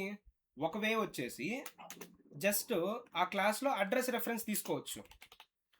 అప్పుడు అడ్రస్ రెఫరెన్స్ తీసుకున్నప్పుడు ఈ ఆబ్జెక్ట్లో అడ్రస్ రెఫరెన్స్ ఉంటుంది. ఆ అడ్రస్ రెఫరెన్స్ ద్వారా మనం ఆ అడ్రస్ క్లాస్లో ఉండే వేరియబుల్స్ కూడా యాక్సెస్ చేయొచ్చు. ఇది ఒక వే. ఇది ఆల్రెడీ మనం డిస్కస్ చేసాం. అలా కాకుండా ఇప్పుడు మనం ఈ వేలో తీసుకుంటే మనం 2 ఆబ్జెక్ట్స్ క్రియేట్ చేయాల్సి వస్తుంది. అవునా? ఫస్ట్ అడ్రస్ క్లాస్ ఆబ్జెక్ట్ని క్రియేట్ చేయాలి. అండ్ ఎంప్లాయీ ఆబ్జెక్ట్ని క్రియేట్ చేసి దాని లోపల ఎడిడిఆర్ వేరియబుల్ స్టోర్ చేయాలి. అంటే here in this case 2 objects has to be created. So ఒక క్లాస్లో ఉండే మెంబర్స్ ఇంకో క్లాస్లో యాక్సెస్ చేయాలంటే ఆ క్లాస్ ఆబ్జెక్ట్ క్రియేట్ చేసి దాంట్లో స్టోర్ చేసుకుంటాం. బట్ ఇక్కడ object creation is very costly. అంటే మనం ఆబ్జెక్ట్ క్రియేషన్ అనేది మోస్ట్లీ రెడ్యూస్ చేసుకోవాలన్నమాట జావా అప్లికేషన్స్లో. ఎందుకంటే ఆబ్జెక్ట్ క్రియేట్ అయ్యేటప్పుడు కన్స్ట్రక్టర్స్ ఎగ్జిక్యూట్ అవుతాయి, ఇన్స్టెన్స్ బ్లాక్స్ ఎగ్జిక్యూట్ అవుతాయి, ఇన్స్టెన్స్ వేరియబుల్స్ క్రియేట్ అవ్వాలి, మెమరీ క్రియేట్ అవ్వాలి. So much of things need to be done right when ever you create object. మనం object create చేస్తే ఒక లైన్ ఆఫ్ కోడ్ రాస్తే ఇంటర్నల్గా అది చాలా థింగ్స్ చేయాల్సి వస్తుంది. మనం ఎప్పుడైతే ఒక ఆబ్జెక్ట్ క్రియేట్ చేసాం అనుకోండి, ఆ క్లాస్లో ఉండే ఇన్స్టెన్స్ బ్లాక్స్ ఎగ్జిక్యూట్ అవుతాయి, కన్స్ట్రక్టర్స్ ఎగ్జిక్యూట్ అవుతాయి, అండ్ ఆబ్జెక్ట్కి అడ్రస్ క్రియేట్ అవ్వాలి, దాంట్లో మళ్ళీ ఇన్స్టెన్స్ వేరియబుల్స్ క్రియేట్ అవ్వాలి. So many things need to be done whenever you create an object. So that's why object creation you must reduce that as much of possible. So అందుకని without creating the address object, how we can able to make all these members make to available to employee class, that is what we have to discuss, which we talked about easy relationship. Simple గా మనం ఏం చేస్తామంటే, ఏ class members employee class కావాలండి? Address class members. So class employee, ఇక్కడ మనకి class name తర్వాత we can just put the extends keyword, and ఏ క్లాస్ మెంబర్స్ కావాలో ఆ క్లాస్ నేమ్ అనేది ఇక్కడ సింపుల్ గా ఇస్తే సరిపోతుంది. Now we don't need to put the reference of address in employee class. ఇక్కడ మనకి అబ్జర్వ్ చేస్తే ఈ అడ్రస్ అనేది ఈ అడ్రస్ క్లాస్లో ఉండే మెంబర్స్ అన్నీ, అంటే ఎక్స్టెండ్స్కి రైట్ సైడ్ ఉండే క్లాస్ మెంబర్స్ అన్నీ ఎక్స్టెండ్స్కి లెఫ్ట్ సైడ్ ఉండే క్లాస్లోకి ఇన్హెరిట్ అవుతాయి. That is acquired. అంటే మనకి ఈ మెంబర్స్ అనేది దీంట్లోకి వచ్చేస్తాయి అనమాట. దట్ మీన్స్ ఇప్పుడు నేను అడ్రస్ క్లాస్కి ఆబ్జెక్ట్ని క్రియేట్ చేశాను అనుకోండి, ఈ ఆబ్జెక్ట్ ఏమేమి యాక్సెస్ చేయొచ్చు? కంట్రీ, స్టేట్, సిటీ, అంతే. అదే నేను ఎంప్లాయీకి ఆబ్జెక్ట్ని క్రియేట్ చేశాను అనుకోండి, we can access employee members, that is EMP ID, EMP name, శాలరీతో పాటు అడ్రస్లో ఉండే మెంబర్స్ కూడా యాక్సెస్ చేసుకోవచ్చు. సేమ్ ఎంప్లాయీ ఆబ్జెక్ట్తోనే employee members as well as address members accessibility అనేది ఉంటుంది. సో ఇక్కడ మనం అడ్రస్ ఆబ్జెక్ట్ క్రియేట్ చేసామండి అడ్రస్ క్లాస్ మెంబర్స్ని యాక్సెస్ చేయడానికి. Without creating the address object still we can access address class members. That is a what we can make easy relationship. Without creating the other class object, you can access other class members with this employee object. Now here we should remember the some terminologies. ఇప్పుడు A class members ఏ క్లాస్లోకి వస్తున్నాయి? Address class members employee క్లాస్లోకి వస్తున్నాయి. ఏ class members అయితే use చేసుకుంటున్నానో ఆ క్లాస్ని మనం child class, parent class అంటాం అనమాట. Parent class. So address is a parent class now, or super class. Super class. Child class అవుతుంది కదా సార్ అడ్రస్. చూడు ఇప్పుడు ఏ క్లాస్ మెంబర్స్ ఏ క్లాస్కి వస్తున్నాయి? Address class members employee class. That is what a class members అయితే వస్తున్నాయి అది address, అది పేరెంట్ క్లాస్. దేంట్లోకి వస్తున్నాయి అనేది చైల్డ్ క్లాస్. మీ కాలేజెస్లో కింద ఉండేది చైల్డ్, పైన ఉండేది పేరెంట్, అది కాదు. ఇక్కడ గుర్తుపెట్టుకో, అంటే మనం పేరెంట్ నుంచే కదా చైల్డ్, పేరెంట్ నుంచి మెంబర్స్ని చైల్డ్కి వస్తాయి, అడ్రస్లో ఉండే మెంబర్స్ ఎంప్లాయీకి వస్తాయి. So address is the parent as now. అప్పుడు మీరు ఇది ఇలా తీసుకుంటే అప్పుడు మీరు గెస్ చేయవచ్చు అనమాట, అంతేనా? బట్ ఎట్లయినా ఒకటే. కాలేజెస్ లో ఎక్స్టెండ్ తర్వాత యూజ్ చేసే చైల్డ్ క్లాస్, ఎక్స్టెండ్ కి ముందు పేరెంట్ క్లాస్ అని చెప్తారు. లేదండి, అడ్రస్ మెంబర్స్ అనేది ఎంప్లాయీలోకి వస్తాయి.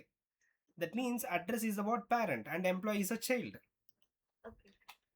అంటే నా ఎక్స్పీరియన్స్ బట్టి చెప్తాను, ఇంకా ఐ డోంట్ నో ఈ college. So address is the parent are super class.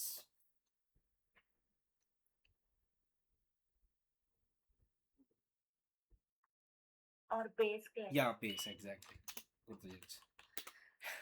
And then employee is the child class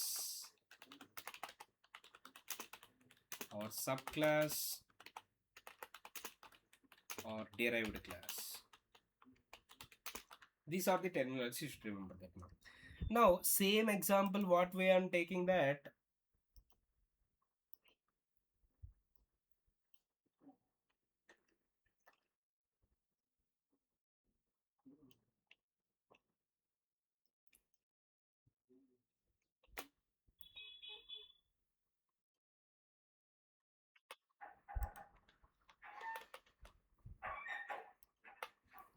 so same example I am taking that. Now whenever you create the employee object, in that employee object what members will be there inside this employee object?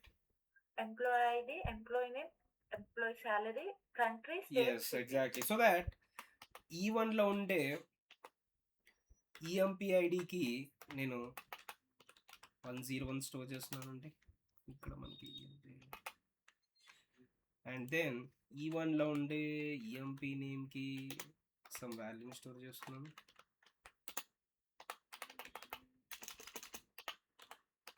E1 లో ఉండే EMP శాలరీకి value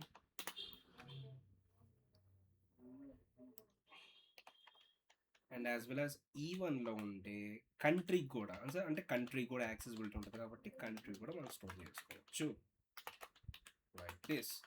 so like that similar properties. నా ఇట్లా every object ఇండివిజువల్గా store చేయకుండా మనం ఏం చేస్తాం, కన్స్ట్రక్టర్ అనేది క్రియేట్ చేసుకుంటాం. So I'm creating the constructor now. Employee, I'm receiving the EMP ID and EMP name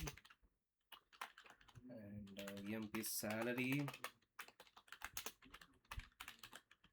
and current object లో ఉండే EMP ID కి EMP ID, current object లో ఉండే EMP name current object లో ఉండే EMP salary. పర్ఫెక్ట్. నౌ ఇప్పుడు మనం object create చేసేటప్పుడు 101 MC and salary, as well as we have to take this dot countryని కూడా స్టోర్ చేస్తున్నాను, as well as state equal to state, this dot city equal to city. Now here we have to receive country,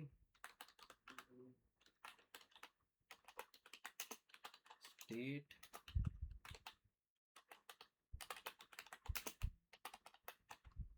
city. Okay, now here the thing is string type means we can convert string to double. Okay, it is a double, right? Now name, first we have to pass ID, name, and then salary, and then country, and then state, and then city. And now for displaying these object values, I'm taking one display method, void display.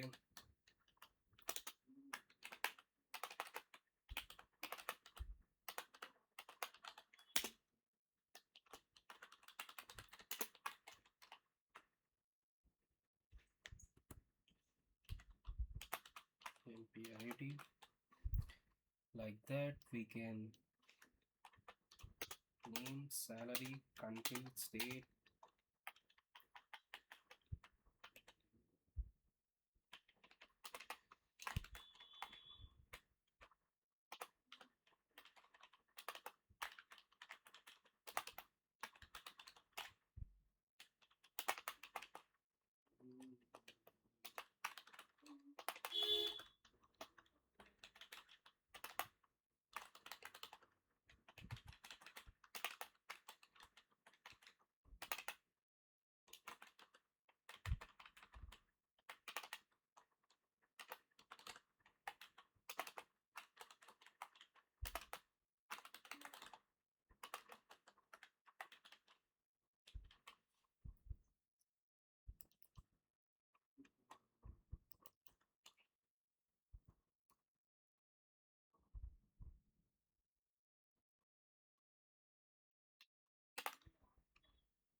yeah. So now with E1 object, I'm calling display method. So now if I execute this, so E1 object lo unde values anni print అయిపోతాయి. You can see all the values of E1 got printed. Name, detail, name, ID, salary, and city and gate. But the thing is, without creating address object, still we are accessing these values. It's clear, right? So that is a use of inheritance. Now the next very important thing in this inheritance, the very important things we have to understand, guys, that is ఇప్పుడు నేను ఏం చేస్తున్నానంటే the thing is, if I create the object for any class, then that object instance that object constructor gets called, right? That constructor automatically gets called whenever you created the object for that class. Perfect. But whenever you create the object, okay, whenever you create the object, and in that constructor, do you know, for every line of for that constructor, first line is one default line will be there, that is super call. అంటే మనం రాసినా రాయకపోయినా ఆ కన్స్ట్రక్టర్లో super call అనే ఒక line అనేది create అయ్యి ఉంటుంది డిఫాల్ట్గా. ఈ సూపర్ కాల్ ఏం చేస్తుందంటే దీని యొక్క పేరెంట్ ఎవరు, అడ్రస్, ఆ పేరెంట్ క్లాస్లో ఉండే కన్స్ట్రక్టర్ని కాల్ చేస్తుంది. కావాలంటే చూడండి, ఇప్పుడు నేను ఇది తీసేస్తున్నాను. ఇప్పుడు తీసేసి ఇప్పుడు అడ్రస్ క్లాస్లో ఒక కన్స్ట్రక్టర్ని క్రియేట్ చేస్తున్నాను. Address system dot out dot println address constructor అని రాస్తున్నాను. అడ్రస్ కన్స్ట్రక్టర్ అని రాసాను. ఇప్పుడు నేను ఆబ్జెక్ట్ క్రియేట్ చేసింది దేనికి, ఎంప్లాయీ క్లాస్కి. సో ఎంప్లాయీ కన్స్ట్రక్టర్ కాల్ అయింది, ఓకే. అండ్ కాల్ అయ్యి దాంట్లో ఉంటే ఫస్ట్ లైన్ ఎగ్జిక్యూట్ అవ్వాలి కదా. ఫస్ట్ లైన్ ఏంటి, సూపర్ కాల్, అంటే అడ్రస్ క్లాస్లో ఉండే కన్స్ట్రక్టర్ని కాల్ చేసింది. సో ఫస్ట్ ఈ లైన్ ప్రింట్ అవుతుంది, తర్వాత అది కంప్లీట్ అయిన తర్వాత రిమైనింగ్ ఈ లైన్స్ అనేది ఎగ్జిక్యూట్ అవుతాయి అనమాట. కావాలంటే చూడండి, ఇప్పుడు నేను ఎంప్లాయీ ఆబ్జెక్ట్ని క్రియేట్ చేస్తే మనకి స్టిల్ అడ్రస్ క్లాస్లో ఉండే కన్స్ట్రక్టర్ కూడా కాల్ అవుతుంది because of that super call. You can see address constructor also gets called. Got it right. So in every class constructor, మనం ఒక కన్స్ట్రక్టర్లో ఫస్ట్ లైన్ అనేది ఆల్వేస్ ఉంటుంది. ఒకవేళ let's remove all these things. ఇప్పుడు నేను ఒక 2 క్లాసెస్ ఉన్నాయనుకోండి, class A and class B extends the class A. ఇప్పుడు దీంట్లో ఒక కన్స్ట్రక్టర్ని తీసుకున్నాను, system dot out dot println A class constructor, okay.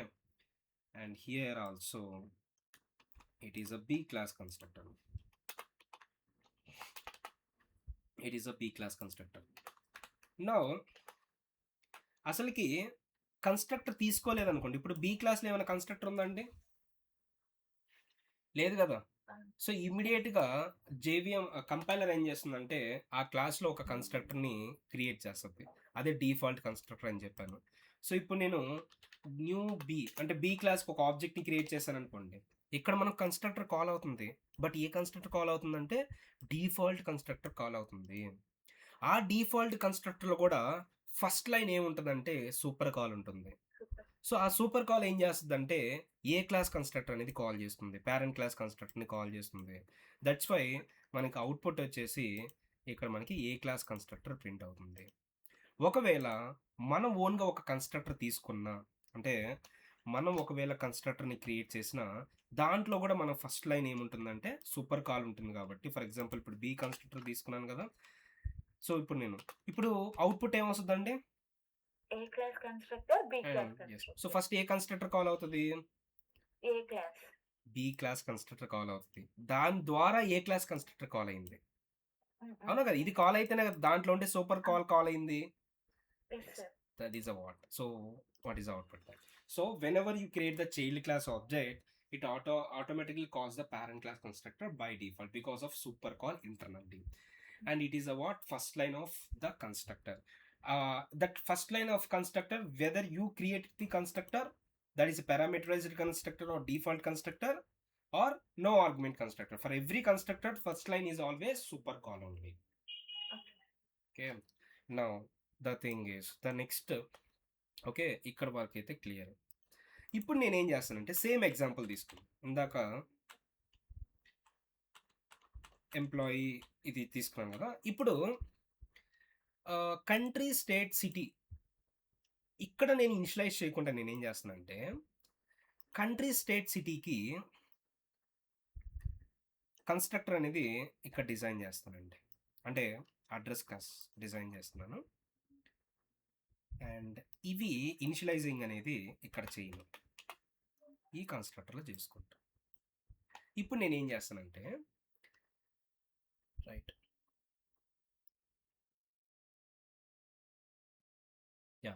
ఇప్పుడు ఏం చేస్తున్నానంటే సార్ ఆల్రెడీ మనకి ఈ మెంబర్స్ని ఇనిషియలైజ్ చేస్తుంది అడ్రస్ క్లాస్. సో ఇక్కడ మళ్ళీ ఎందుకు ఇనిషియలైజ్ చేయడం అని నేనేం చేస్తానంటే, సరే అసలు ఫస్ట్ ఇది ఎందుకు ఎర్రర్ వస్తుందో చెప్తాను చూడండి.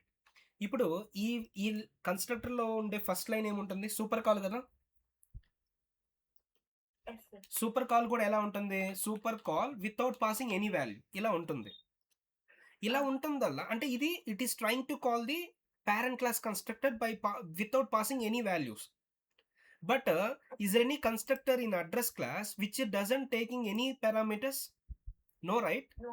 అందుకని ఇక్కడ ఎర్రర్ చూపిస్తుంది అనమాట. అరే బాబు ఇక్కడ అడ్రస్ క్లాస్లో వితౌట్ పారామీటరైజ్డ్ ఏ కన్స్ట్రక్టర్ లేదు, అందుకని ఇక్కడ ఎర్రర్ చూపిస్తుంది.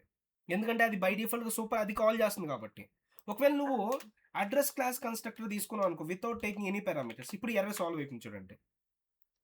ఎందుకంటే సూపర్ నౌ ఇది కాల్ చేసింది కాబట్టి. ఈ కన్స్ట్రక్టర్ కాకుండా ఏ కన్స్ట్రక్టర్ కాల్ చేసింది, ఇప్పుడు ఇది కాల్ చేస్తుంది.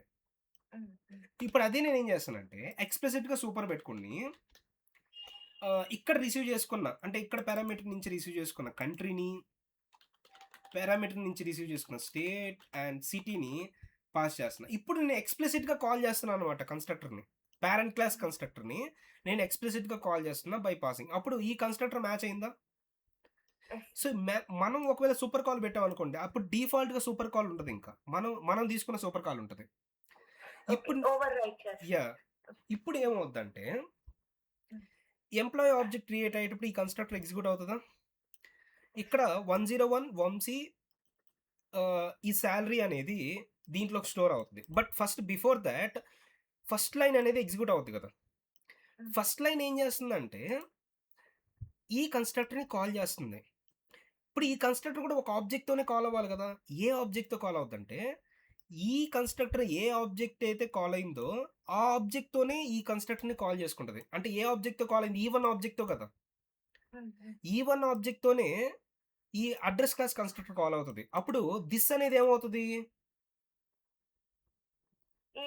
E1 అవుతుంది. ఎస్, అంటే ఏ రెఫరెన్స్తో అయితే ఇక్కడ మనకి అంటే ఏ ఆబ్జెక్ట్ అయితే ఈ కన్స్ట్రక్టర్ కాల్ అయిందో ఆ ఆబ్జెక్ట్తోనే అడ్రస్ క్లాస్ కన్స్ట్రక్టర్ కాల్ అయింది కాబట్టి అప్పుడు E1 డాట్ కంట్రీ అంటే E1లో ఉండే కంట్రీకి ఇక్కడ పాస్ చేసిన వాల్యూ అసైన్ అయింది, అండ్ E1లో ఉండే స్టేట్కి ఇక్కడ పాస్ చేసిన వాల్యూ, అండ్ E1లో ఉండే సిటీకి ఇక్కడ పాస్ చేసిన వాల్యూ. అప్పుడు E1 ఆబ్జెక్ట్లో ఉండే 3 వేరియబుల్స్కి ఇనిషియలైజ్ చేసింది ఇది. అండ్ అగైన్ ఇది కంప్లీట్ అయిన తర్వాత మళ్ళీ అగైన్ ఈ లైన్స్ ఎగ్జిక్యూట్ అవుతాయి కదా. అప్పుడు అగైన్ E1లో ఉండే EMPIDకి నేమ్కి శాలరీకి కూడా వాల్యూస్ అసైన్ చేసింది. అంటే ఈ కన్స్ట్రక్టరు అండ్ ఈ కన్స్ట్రక్టరు సేమ్ E1 ఆబ్జెక్ట్కే ఎగ్జిక్యూట్ అవుతుంది అనమాట. బట్ ఇక్కడ నేను రీయూజ్ చేసుకున్నా అంటే పేరెంట్ క్లాస్ కన్స్ట్రక్టర్ని రీయూజ్ చేసుకొని ఈ 3 వేరియబుల్స్ పేరెంట్ నుంచి ఇనిషియలైజ్ చేసే అంతే, బట్ సేమ్ ఆబ్జెక్ట్కే ఇనిషియలైజ్ చేస్తున్నాను అనమాట. Right now still it will access. ఇప్పుడు మనం E1 ఆబ్జెక్ట్లో కంట్రీ నేమ్ సిటీ వాల్యూస్ కూడా ఇక్కడికి రిటర్న్ అవుతాయి. If I run this code still these values are printed, CAP Nellore India. అర్థమైందండి? ఇలా మనం రియల్ టైంలో పేరెంట్ క్లాస్లో ఉండే మెంబర్స్ పేరెంట్ నుంచి ఇనిషియలైజ్ చేసుకుంటాం, బట్ జస్ట్ చైల్డ్ క్లాస్ నుంచి జస్ట్ కాల్ చేసుకుంటాం ఆ కన్స్ట్రక్టర్ని. ఎగ్జిక్యూషన్ ఫ్లో అర్థమైందండి? Yeah. So that is about this one. So you should be able to remember the constructor calling, how it happens in the inheritance concept. That is already we cleared about super call. And let's more talk about super call. So super call, it is a one method, or you can say that it is called as a super call. It is used to call the parent class constructor inside the child class constructor. Inside child class constructor నుంచి parent class కన్స్ట్రక్టర్ని call చేయడానికి ఇది use చేస్తాం అనమాట. And parent class constructor కూడా ఆ same ఆ రెఫరెన్స్తోనే call చేసుకుంటుంది. ఏ ఆబ్జెక్ట్తో అయితే కాల్ అయిందో ఈ కన్స్ట్రక్టర్ అనేది చైల్డ్ క్లాస్ కన్స్ట్రక్టర్ని, అదే ఆ ఆబ్జెక్ట్తోనే ఈ అడ్రస్ క్లాస్ కూడా కన్స్ట్రక్టర్ని కాల్ చేసుకుంటుంది. And the next point you have to remember that super call must be used in constructor only. అంటే కన్స్ట్రక్టర్ నుంచే అనదర్ కన్స్ట్రక్టర్ని కాల్ చేయొచ్చు అంతే. అదే మన ఇన్స్టెన్స్ మెథడ్ నుంచి కన్స్ట్రక్టర్ని కాల్ చేయలేము అనమాట. అర్థమైందా? So super call must be used inside the constructor and it must be inside the first line of constructor only. అంటే you cannot take in the second line of constructor like this. It should be in the first line. These are the rules you should remember. First rule is you can only call the constructor and you can place inside the constructor only. And the second point is it must be a first line so that you cannot use multiple times, because this becomes second line, right? But it must be a first line, right? That's why you cannot take this second one. So that super call we cannot take multiple times in same constructor. Got it? Rules? Yes, sir. Yeah. So that's it about a super class super call. Now Yes, sir. the next one is, so okay, inheritance టాపిక్ని కొంచెం పక్కన పెట్టేసి ఒక క్లాస్లో ఒక constructor ఉంది. So ఒక క్లాస్లో మల్టిపుల్ కన్స్ట్రక్టర్ని తీసుకోవచ్చు, బట్ మల్టిపుల్ కన్స్ట్రక్టర్ని తీసుకునేటప్పుడు మనం పారామీటర్స్ని డిఫరెన్షియేట్ చేయాలి. Yes. So now you can see ఇక్కడ ఇంట్ ఏ ఉంది, ఇక్కడ ఇంట్ బి ఉంది. Now is it valid? Invalid, sir. Yeah. Because variable names decide చేయదు. Variable names just local variable names ఇవి, బట్ డిసైడ్ చేసేది how many parameters are type of parameters. ఇక్కడ Type of 1 order ఉంటుంది parameter. Or ఇక్కడ 1 ఉంటుంది. So 1 parameter 1 into 1. So you should make the difference either number of parameters or type of parameters. Like you can say that double D. That is already you know that. Now I taken two constructors. Here I am writing system.out.println. Here constructor 2. And here constructor 1. Now whenever you create the object for test class, now I am creating the object without passing any values. Now which constructor gets called? Constructor 2. Yes, because this constructor gets matched and this constructor is called with this object, right? Now I want to call this constructor. For example, test t I am storing and I am trying to print t variable. So t variable print chesthe em ostundante Address. Yeah, address of that object. That address of that object, right? Now what I'm going to do that here I'm printing this variable. So this అనేది ఆ object అనేది refer చేస్తుంది కదా. So ఈ tea అనేది refer చేస్తుంది అనమాట. అప్పుడు టీలో ఏదైతే స్టోర్ అవుతుందో ఆబ్జెక్ట్ అడ్రస్, అంటే టీలో ఏదైతే ప్రింట్ అవుతుందో ఇక్కడ కూడా అదే ప్రింట్ అవ్వాలి కదా. అప్పుడు సేమ్ ఆబ్జెక్ట్కి పాయింట్అవుట్ చేస్తుందని చెప్పాను. Now we can see that now.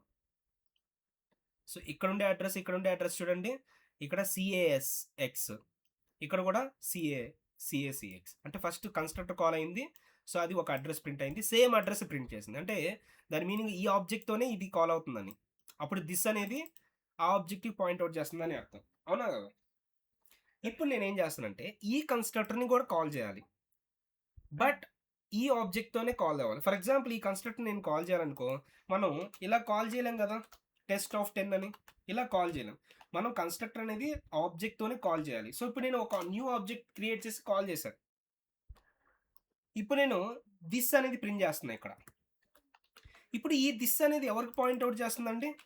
ఈ ఆబ్జెక్ట్ క్రియేషన్ అప్పుడు ఇది కాల్ అయింది కాబట్టి ఈ దిస్ అనేది ఈ ఆబ్జెక్ట్ కదా పాయింట్అవుట్ చేసేది. అప్పుడు ఈ ఆబ్జెక్ట్ అడ్రస్ న్యూ కదా, వేరేది, ఎందుకంటే న్యూ ఆబ్జెక్ట్ క్రియేట్ అయింది ఇక్కడ. నా అప్పుడు చూడండి కన్స్ట్రక్టర్ 1కి డిఫరెంట్ అడ్రస్ వచ్చింది చూడండి, 4DD అలా. బట్ నాకు అలా కాదు, మనం ఏ ఆబ్జెక్ట్ ద్వారా అయితే ఈ కన్స్ట్రక్టర్ కాల్ అవుతుందో అదే ఆబ్జెక్ట్ ద్వారా ఈ కన్స్ట్రక్టర్ కూడా కాల్ చేయాలి. అప్పుడు మనం ఏం యూజ్ చేయవచ్చు అంటే we can use this call or call to this అంటాం. ఇప్పుడు దీనికి వాల్యూ అనేది ఒక ఇంటి వాల్యూ పంపించాలి కాబట్టి, ఎందుకంటే ఇక్కడ కన్స్ట్రక్టర్ మ్యాచ్ చేయడానికి. ఇప్పుడు జాగ్రత్తగా చూడండి, ఇప్పుడు ఈ ఆబ్జెక్ట్ క్రియేషన్ టైంలో ఏ కన్స్ట్రక్టర్ కాల్ అవుతుంది? ఈ కన్స్ట్రక్టర్ కదా. ఈ కన్స్ట్రక్టర్ కాల్ అయిన తర్వాత ఫస్ట్ లైన్ ఇది ఎగ్జిక్యూట్ అవుతుంది. ఇది ఏం చేస్తుంది అంటే సేమ్ క్లాస్లో ఉండే కన్స్ట్రక్టర్ని కాల్ చేసుకుంటుంది. సేమ్ క్లాస్లో 10 అనే అంటే ఒక ఇంట్ ఆర్గ్యుమెంట్ రిసీవ్ చేసుకునే కన్స్ట్రక్టర్ ఉంది కదా, దాన్ని కాల్ చేసుకొని ఆ బాడీ ఎగ్జిక్యూట్ అవుతుంది.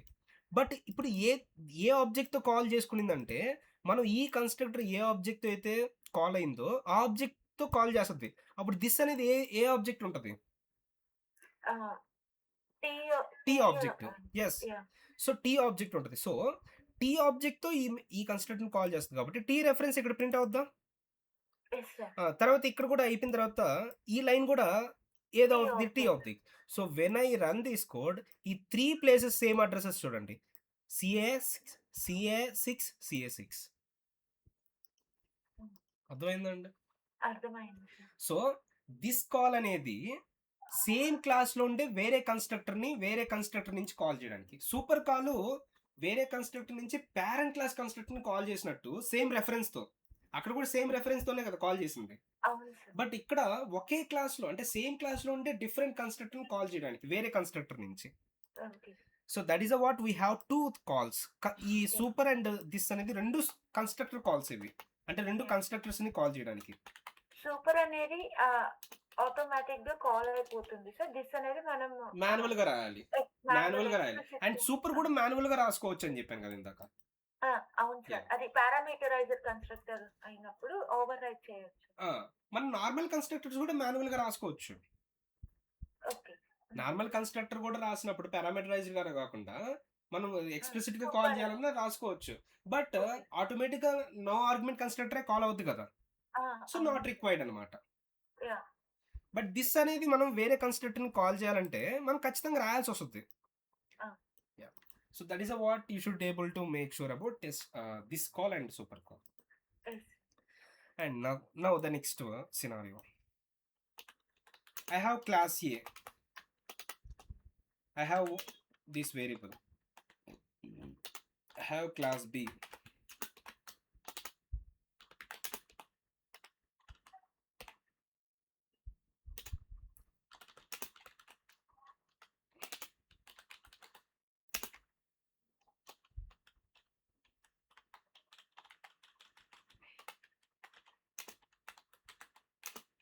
ఇప్పుడు బి క్లాస్కి మనకి 2 ఇన్హెరిట్ అయినాయి అనమాట. అంటే ఏలో ఉండే మెంబర్ బి క్లాస్కి ఇన్హెరిట్ అయిందా?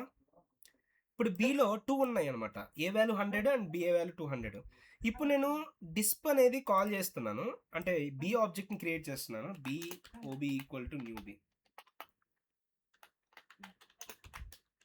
ఇప్పుడు బితో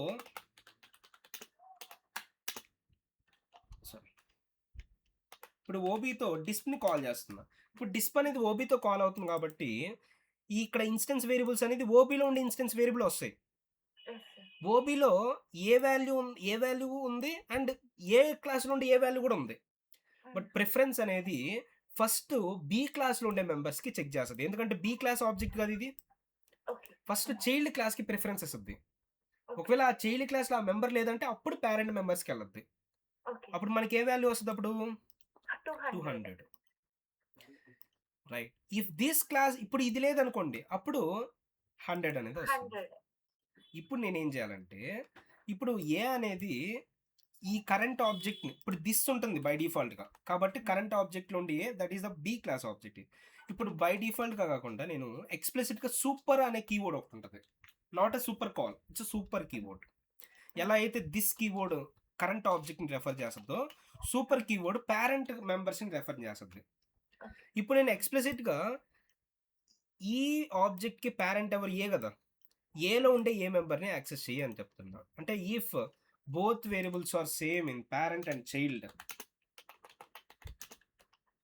చైల్డ్లో బోత్ మెంబర్స్ అనేది సేమ్గా ఉంటే మనము పేరెంట్ మెంబర్స్ని రెఫర్ చేయాలంటే చైల్డ్ నుంచి అప్పుడు మనం సూపర్ కీవర్డ్ని యూజ్ చేస్తాం. యూ కెన్ సీ 100 ప్రింట్ అయింది, ఇప్పుడు 200 కాదు. అలా దిస్ కీవర్డ్ ఉంది, సూపర్ కీవర్డ్ ఉంది, దిస్ కాల్ ఉంది, సూపర్ కాల్ ఉంది. నౌ ఇంకొక విషయం ఏంటి అంటే లెట్స్ సే ఫర్ ఎగ్జాంపుల్ ఇప్పుడు మనకి ఒక ఇన్స్టెన్స్ మెథడ్ ఉందా, ఇది ఒక ఇన్స్టెన్స్ మెథడ్.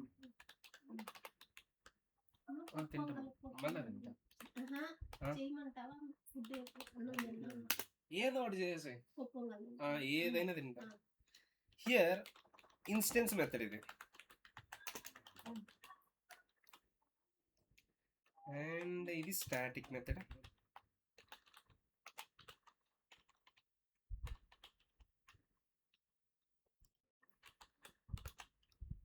ఇక్కడ డిస్ప్ తీసుకున్నాను కానీ సేమ్ మెథడ్స్ విత్ ఇక్కడ వితౌట్ పారామీటర్స్ సేమ్ ఉన్నాయి. సో తీసుకోకూడదు, మనం పారామీటర్ వైజ్ డిఫరెన్షియేట్ చేయాలి. సార్ ఇక్కడ స్టాటిక్ కదా, అది ఇన్స్టెన్స్ కదా అంటే no, we should take the different parameters. Okay, or otherwise we can change the method name. Next instance variable, static variable, ఇన్ని తీసుకున్నాను కదండి. ఇప్పుడు ఒక క్లాస్ని ఎక్స్టెండ్ చేస్తే ఏ మెంబర్స్ అనేది ఇన్హెరిట్ అవుతాయి చూడండి. ఒక క్లాస్ ఎక్స్టెండ్ చేస్తే బి క్లాస్లోకి స్టాటిక్ వేరియబుల్స్ వస్తాయి, ఇన్స్టెన్స్ వేరియబుల్స్ వస్తాయి, స్టాటిక్ మెథడ్ వస్తుంది, ఇన్స్టెన్స్ మెథడ్ వస్తుంది. కావాలంటే చూడండి, ఇప్పుడు నేను ఇన్స్టెన్స్ వేరియబుల్స్ని ఎలా కాల్ చేస్తాము, ఆబ్జెక్ట్ కదా. సో ఓబీ ఆబ్జెక్ట్ మనం ఇన్స్టెన్స్ వేరియబుల్ నేమ్ ఏ కదా, సో ఏని యాక్సెస్ చేశానండి. And next instance method disp కాబట్టి డిస్ప్ని కూడా యాక్సెస్ చేశానండి.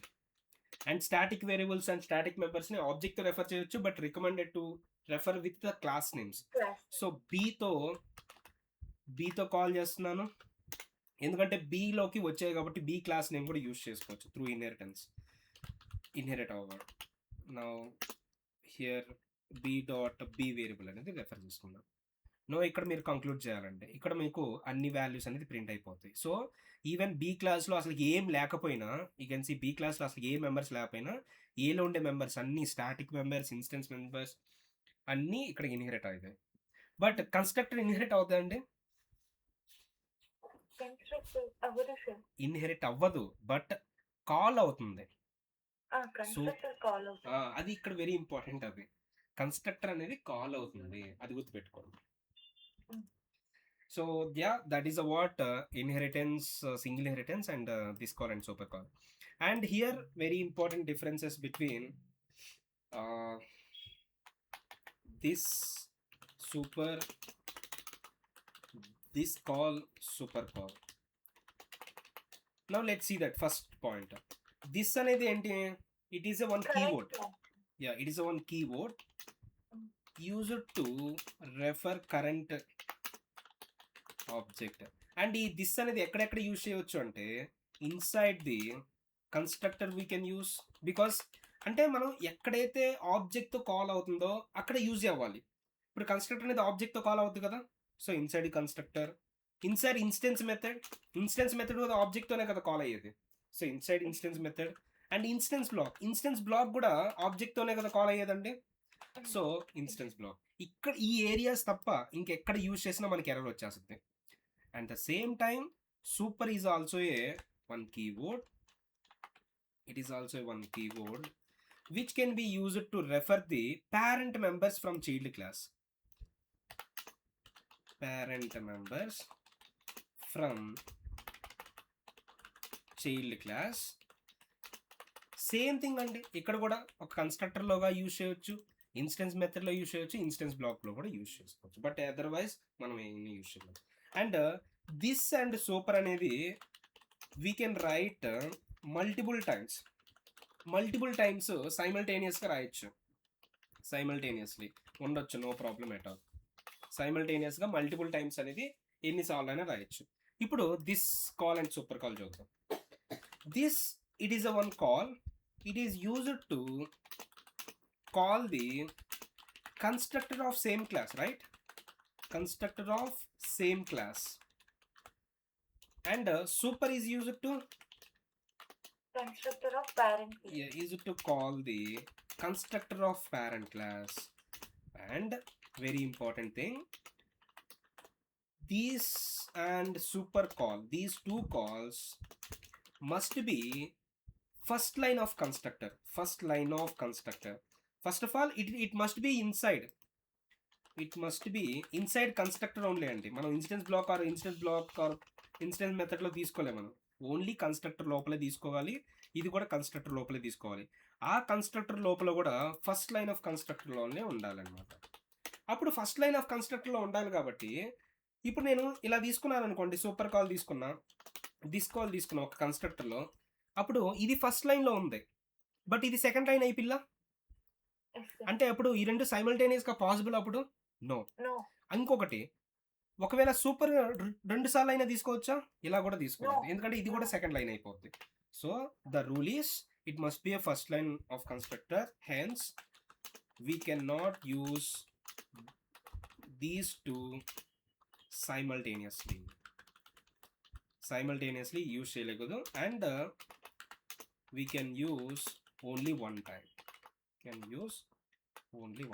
that's it. So this is about these two things only. Sir, this is the keyword, this and super keyword we can use only in the instant blocks and methods and mention this, etc. Yeah. What else if we need to call in a static blocks? Is there any other keyword? No, actually ఎందుకంటే static అనేది అసలు object రిలేషనే కాదు, it is not related to object. ఇప్పుడు constructor అనేది object తో call అవుతుంది కాబట్టి ఒక ఆబ్జెక్ట్ కి రెఫర్ చేస్తుంది దిస్ అనేది, ఇది కూడా ఆబ్జెక్ట్ తోనే కాల్ చేస్తుంది, ఆ ఆబ్జెక్ట్ కి రెఫర్ చేస్తుంది. బట్ స్టాటిక్ బ్లాక్ అనేది ఆబ్జెక్ట్ తో కాల్ చేయము, ఒకవేళ కాల్ చేసినా అది రెఫర్ చేయదు. అందుకని దిస్ అండ్ సూపర్ అనేది నీకు ఆబ్జెక్ట్ తోనే కదా, అంటే దిస్ అనేది always refer to object only, right? So when you didn't call the static members with object, then what is the use of that this keyword? Got it right? So ఈ మూడు వచ్చేసి object related కాబట్టి అందుకని this అనేది వీటిలోనే use చేయవచ్చు అనమాట. And static మెంబర్స్లో యూజ్ చేసే రిక్వైర్మెంటే ఉండదు మీకు దిస్ అనేది, ఎందుకంటే అది ఆబ్జెక్ట్తో కాల్ చేయవు, నువ్వు క్లాస్ నేమ్తో కాల్ చేస్తావు కాబట్టి. సో అప్పుడు కరెంట్ ఆబ్జెక్ట్ అనే సిచ్యువేషన్ ఉండదు కదా అక్కడ. Yeah, that is what. అర్థమైంది కదండి? ఇందాక ఒక రిలేషన్షిప్, ఇప్పుడు బ్యాక్ టు ఇన్హెరిటెన్స్ టాపిక్. ఇందాక ఒక రిలేషన్షిప్ చూసామండి. సో అది ఏంటి? అది employee and department, employee and address. So ఇక్కడ మనకి చూసుకున్నట్లయితే ఎంప్లాయీ క్లాస్ అనేది అడ్రస్ క్లాస్ని ఎక్స్టెండ్ చేసుకుంది. సో ఇక్కడ how many classes are involved in relationship? 2 classes. So this is about single inheritance.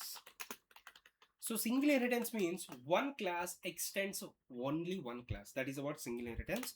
Now let's write the syntax. Class A is there and class B is there, and class B extends the class A. Now with class A object, what members we can access? Only class A members. Okay. A members only we can access. And with B class object we can access both classes. Yes, A and B members we can access. And the next one we have the, for example sir, first నేను scenario చెప్తా, దానికి name ఇద్దాం. First ఇప్పుడు class A ఉంది and class B ఉంది and class C ఉంది. There are 3 classes are existed now. ఇప్పుడు class బికి క్లాస్ ఏలో ఉండే మెంబర్స్ యాక్సెస్ అవ్వాలి, అప్పుడు క్లాస్ బి ఎక్స్టెండ్స్ ఏ రాస్తా. ఇప్పుడు క్లాస్ సికి ఏలో ఉండే మెంబర్స్ అండ్ బిలో ఉండే మెంబర్స్ కావాలి. ఇప్పుడు నేను ఎక్స్టెండ్స్ బి రాసాను అనుకోండి, ఇప్పుడు బిలో ఆల్రెడీ బి ఉన్నాయి అండ్ ఆల్రెడీ ఏలో ఉన్నాయి. అప్పుడు మనకి బిని ఎక్స్టెండ్ చేస్తే సిలో కూడా ఏమొస్తాయి? బిలో ఉండే మెంబర్స్ యాజ్ వెల్ యాజ్ ఏలో ఉండే మెంబర్స్ కూడా వస్తాయి. సో దట్స్ వై ఇప్పుడు సి అనేది ఆల్రెడీ డెరైవ్డ్ క్లాస్ని ఎక్స్టెండ్ చేసుకోండి కదా, then that means it is a multi level inheritance. Multi level అంటే ఆల్రెడీ ఇన్హెరిట్ అయిన ఒక క్లాస్ని ఎక్స్టెండ్ చేసుకుంటే వేరే క్లాస్, దాన్ని మల్టీ లెవెల్ అంటాం. ఇప్పుడు let's see the scenarios. If I create the object for A class, what members we can access? A members only. If I create the object for B class, we can create A and B members. And if I create the object for C class, we can access A, B and C members we can access. Got it right? Yes, sir. And first suppose this A class have one method called disp. And same disp method is there in the B class also. Right? And now when I create the object for C class, and we can call the disp method, right? Yes, sir. Now disp method B class లో ఉండేది inherit అవుతుంది and ఏ class లో ఉండేది కూడా inherit అవుతుంది. But always give the preference, first గుర్తుపెట్టుకోండి, inheritance relationship లో ఫస్ట్ సెల్ఫ్ క్లాస్ లో చూస్తుంది. సెల్ఫ్ క్లాస్ అంటే ఇప్పుడు సి ఆబ్జెక్ట్ కదా, ఫస్ట్ సి ఆబ్జెక్ట్ అంటే సి క్లాస్ లో డిస్ప్ మెథడ్ చూస్తుంది. సి క్లాస్ లో డిస్ప్ మెథడ్ ఉందా? అప్పుడు దానికి ఇమ్మీడియట్ పేరెంట్ ఏది? బి కదా. సో అప్పుడు ఇమ్మీడియట్ పేరెంట్ లో చెక్ చేస్తుంది, డిస్ప్ అనే method immediate parent B class లో ఉందా, అది కాల్ చేసి అది ప్రింట్ చేస్తుంది, అంటే ఆ ఫంక్షనాలిటీ ఎగ్జిక్యూట్ చేస్తుంది. బి క్లాస్ లో కూడా లేదు అంటే అప్పుడు ఏ క్లాస్ కి ప్రిఫరెన్స్ వస్తుంది.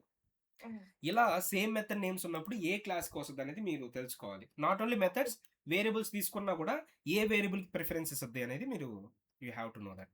అండ్ కన్స్ట్రక్టర్ కాలింగ్ ఎలా ఉంటుంది? ఇప్పుడు నేను సి ఆబ్జెక్ట్ క్రియేట్ చేశాను అనుకో, సిలో ఉండే కన్స్ట్రక్టర్ కాల్ అవుతుందా? అప్పుడు సిలో ఉండే కన్స్ట్రక్టర్ సూపర్ కాల్ ఉంటుంది కదా, ఆ సూపర్ కాల్ బిలో ఉండే కన్స్ట్రక్టర్ని కాల్ చేస్తుంది. బిలో ఉండే కన్స్ట్రక్టర్ సూపర్ కాల్ ఏలో ఉండే కన్స్ట్రక్టర్ కాల్ అవుతుంది. అప్పుడు నువ్వు సి ఆబ్జెక్ట్ ని క్రియేట్ చేస్తే బి కన్స్ట్రక్టర్ ఎగ్జిక్యూట్ అవుద్ది, ఏ కన్స్ట్రక్టర్ ఎగ్జిక్యూట్ అవుద్ది, సి కన్స్ట్రక్టర్, 3 కన్స్ట్రక్టర్ అనేది ఎగ్జిక్యూట్ అవుద్ది అనమాట.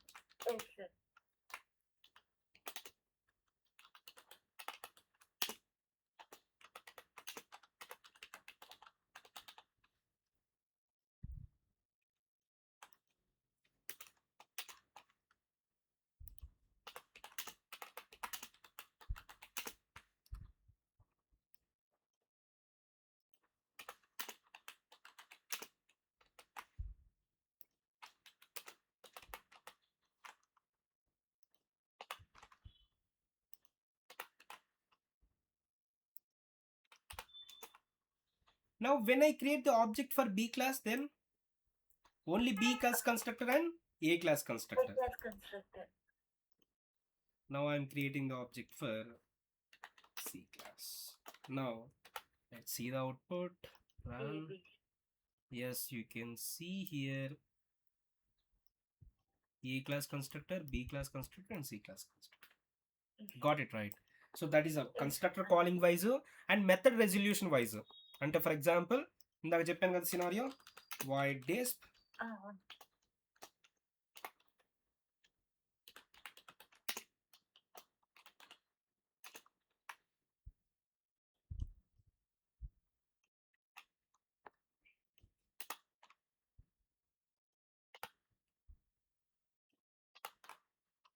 now with this C object, when I call the disp method,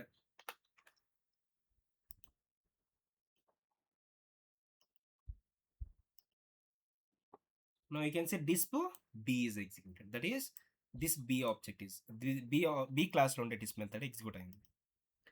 So that is a what multi-level inheritance. And then for example sir, I have class A, I have class B, I have class C. ఇప్పుడు class బికి ఏ members కావాలి, అప్పుడు ఏం చేస్తాను, extend CA. And ఈ C కూడా ఏ class members కావాలి, extend CA. ఇప్పుడు నేను ఎక్స్టెండ్స్ పి రాశాను అనుకోండి, అప్పుడు బిలో ఉండే మెంబర్స్ ఏలో ఉండే మెంబర్స్ బోత్ వస్తాయి, బట్ నాకు ఓన్లీ ఏలో ఉండే మెంబర్స్ ఒకటే కావాలి, అప్పుడు నేను ఎక్స్టెండ్ సిఏ రాయొచ్చు.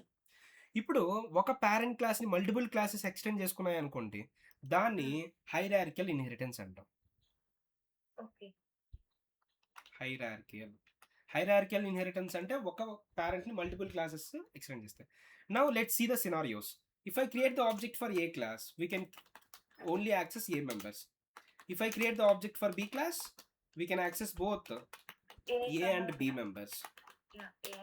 And if I create the object for C class, we can access A and C members, but not B. And whenever you call the whenever you create the object for C class, C constructor and A class constructor gets called, not B. Ante kada? Yeah. So that is a word, and that is a relationship, and all these things you already know that. Next, multiple inheritance. That is, for example sir, I have class A, I have class B, I have class C. Now tell me, ఇప్పుడు ఈ C క్లాస్కి a class members and b class members కావాలి. ఇప్పుడు అలా అని నేను ఏం చేస్తానంటే, ఫస్ట్ బి క్లాస్కి ఏ క్లాస్ని ఎక్స్టెండ్ చేసుకుంటా, తర్వాత సి క్లాస్ నుంచి బి క్లాస్ని ఎక్స్టెండ్ చేసుకుంటా. అప్పుడు మనకి ఆటోమేటిక్గా సిలోకి ఏమొస్తాయి, ఏ అండ్ బి మెంబర్స్ వస్తాయా? బట్ ఈ సినారియోలో నాకు బిలోకి ఏలో ఉండే మెంబర్స్ వద్దు. అప్పుడు నేను ఈ రిలేషన్షిప్ తీసేసి మనం ఏ కమ బి ఇలా రాయొచ్చు అనుకోండి, అంటే అప్పుడు దాని మీనింగ్ సిలోకి ఏలో ఉండే మెంబర్స్ అండ్ బిలో ఉండే మెంబర్స్ కావాలి. But in Java one class cannot extend multiple classes at a same time. That is a what multiple inheritance. It is not supported, sir. Supported in inheritance. Yeah. So why it is not supported, I will tell you that. It is a very important question in interview. For example, in class A we have one disp method. And in the class B same method is have. ఇప్పుడు సికి ఆబ్జెక్ట్ని create చేశాను అనుకో, ఇప్పుడు C ఆబ్జెక్ట్తో డిస్ప్ని call చేశాను. డిస్ప్ అనేది ఏ class నుంచి వస్తుంది as well as B class నుంచి వస్తుంది కదా. ఇప్పుడు ఏ క్లాస్ నుంచి కాల్ అవ్వాలా, బి క్లాస్ నుంచి కాల్ అవ్వాలా? అంటే ఫస్ట్ ఏ ఉంది కాబట్టి ఏ నుంచి కాల్ చేయాలి, లేదంటే బి ఉంది కాబట్టి బి నుంచి కాల్ చేయాలి, అలా తెలియదు. There is no solution for this one. This is the what ambiguous issue. So ambiguous అంటే ఒక మెథడ్ని మనం కాల్ చేసినప్పుడు అది ఏ క్లాస్లో ఉండే మెథడ్ కాల్ అవ్వాలా, బి క్లాస్లో ఉండే మెథడ్ కాల్ అవ్వాలి. బట్ ఇందాకంటే నియరెస్ట్ పేరెంట్ కాల్ అయింది. బట్ ఇక్కడ 2 నియరెస్ట్ పేరెంట్స్, ఏది కూడా ఏ అనేది డైరెక్ట్ పేరెంటే కదా, బి కూడా ఏ డైరెక్ట్ పేరెంటే కదా ఇక్కడ. సో డైరెక్ట్ పేరెంట్స్లో డిస్ప్ 2 ఉన్నాయి. సో ఏది కాల్ అవ్వాలంటే కన్ఫ్యూజ్ అవుతుంది. That is what ambiguous issue. So ఈ ఛాన్స్ ఉంది, ఈ ఛాన్స్ వచ్చే అవకాశం ఉంటుంది కాబట్టి రెడ్యూస్ చేస్తారు. సమ్ పీపుల్ ఏమంటారంటే, సార్ ఒకవేళ డిఫరెంట్ మెథడ్స్ ఉంటే తీసుకోవచ్చా అని. అయినా కూడా తీసుకోకూడదు. ఎందుకంటే ఇలా అన్నప్పుడు ఓకే, డిస్ప్ 1 అంటే డిస్ప్ 1 కాల్ అవుద్ది, డిస్ప్ 2 అంటే డిస్ప్ 2 కాల్ అవుద్ది. బట్ స్టిల్ ఈ ఎగ్జిస్టింగ్ అంటే ఈ సిచ్యువేషన్ క్రియేట్ అయ్యే ఛాన్స్ ఉంటుంది కదా. అంటే సేమ్ మెథడ్స్ ఆఫ్ బోత్ క్లాసెస్లో తీసుకునే ఛాన్సెస్ ఉంటాయి కదా. అందుకని అలా తీసుకునే ఛాన్స్ ఉంటుంది మేబీ ఫ్యూచర్లో, అందుకని దీన్ని రిస్ట్రిక్ట్ చేశారనమాట. Got it right? So that is a what ambiguous issue it created, and you should explain how it causes the ambiguous issue. So now the next one is hybrid inheritance. Hybrid inheritance means combining of all these inheritances. అంటే ఒక source ఫైల్లో multiple classes ఉంటాయి. ఆ multiple క్లాసెస్లో ఈ all inheritance relationships involve అయ్యి ఉంటాయి. So ఈ ఆల్ రిలేషన్షిప్స్ ఇన్వాల్వ్ అయ్యిందంటే మల్టిపుల్ కూడా ఇన్వాల్వ్ అవుద్ది కదా. సో మల్టిపుల్ కూడా ఇన్వాల్వ్ అయిందంటే మల్టిపుల్ సపోర్ట్ చేయదు. మల్టిపుల్ సపోర్ట్ చేయదంటే హైబ్రిడ్ కూడా సపోర్ట్ చేయదు. Got it right? And next last one వచ్చేసి క్లాస్ ఏ ఉందండి. క్లాస్ ఏకి బి మెంబర్స్ కావాలి కాబట్టి ఎక్స్టెండ్స్ బి రాసింది. అండ్ బి క్లాస్కి ఏ మెంబర్స్ కావాలి కాబట్టి ఎక్స్టెండ్స్ ఏ రాశారు. Now this is the also not allowed. It is not cyclic inheritance. It is also not possible. అంటే ఒక క్లాస్ని ఇంకో క్లాస్ ఎక్స్టెండ్ చేస్తుంది అనుకో, ఆ సేమ్ అదే క్లాస్ని ఎక్స్టెండ్ చేసుకోకూడదు. ఇది ఒక సైకిల్ని క్రియేట్ చేస్తుంది. So that's why you cannot able to create like that. So hybrid, cyclic and multiple is not supported. Only hierarchical, multi-level and single, these inheritance are supported. And ఇక్కడ మనకి మెయిన్గా గుర్తుపెట్టుకోవాల్సింది, ఏ క్లాస్ ఆబ్జెక్ట్ క్రియేట్ చేస్తే ఏ members accessibility ఉంటుంది, and constructor calling ఎలా ఉంటుంది, and duplicate methods or duplicate variables ఉంటే మల్టిపుల్ క్లాసెస్లో, అంటే సేమ్ డూప్లికేట్ మీన్స్ సేమ్ ఉంటే ఏ వేరియబుల్స్కి ప్రిఫరెన్స్ ఇస్తుంది, ఏ మెథడ్స్కి ప్రిఫరెన్స్ ఇస్తుంది, and what about static variables, static methods, instance variables, instance methods ఇన్హెరిటెన్స్లో ఎలా ఇన్వాల్వ్ అవుతుంది, కన్స్ట్రక్టర్స్ అనేది ఎలా ఇన్వాల్వ్మెంట్ ఉంటుంది, ఇదంతా మీకు తెలియాలి. Yes, sir. That is what I told, right? Everything. Yes, sir. Understood, sir. So, and before ending this easy relationship, I just want to tell you very important thing. Now tell me, if I create the object for B class, and ఈ object మనం ఒక వేరియబుల్లో store చేయొచ్చా? ఆ వేరియబుల్కి data type ఏమి ఇవ్వాలి? Class name. అదే ఏ class name అది? B class. B class నేమే ఇవ్వాలి కదా. ఒకవేళ ఒక 2 క్లాసెస్ రిలేషన్షిప్లో ఉందనుకోండి, let's suppose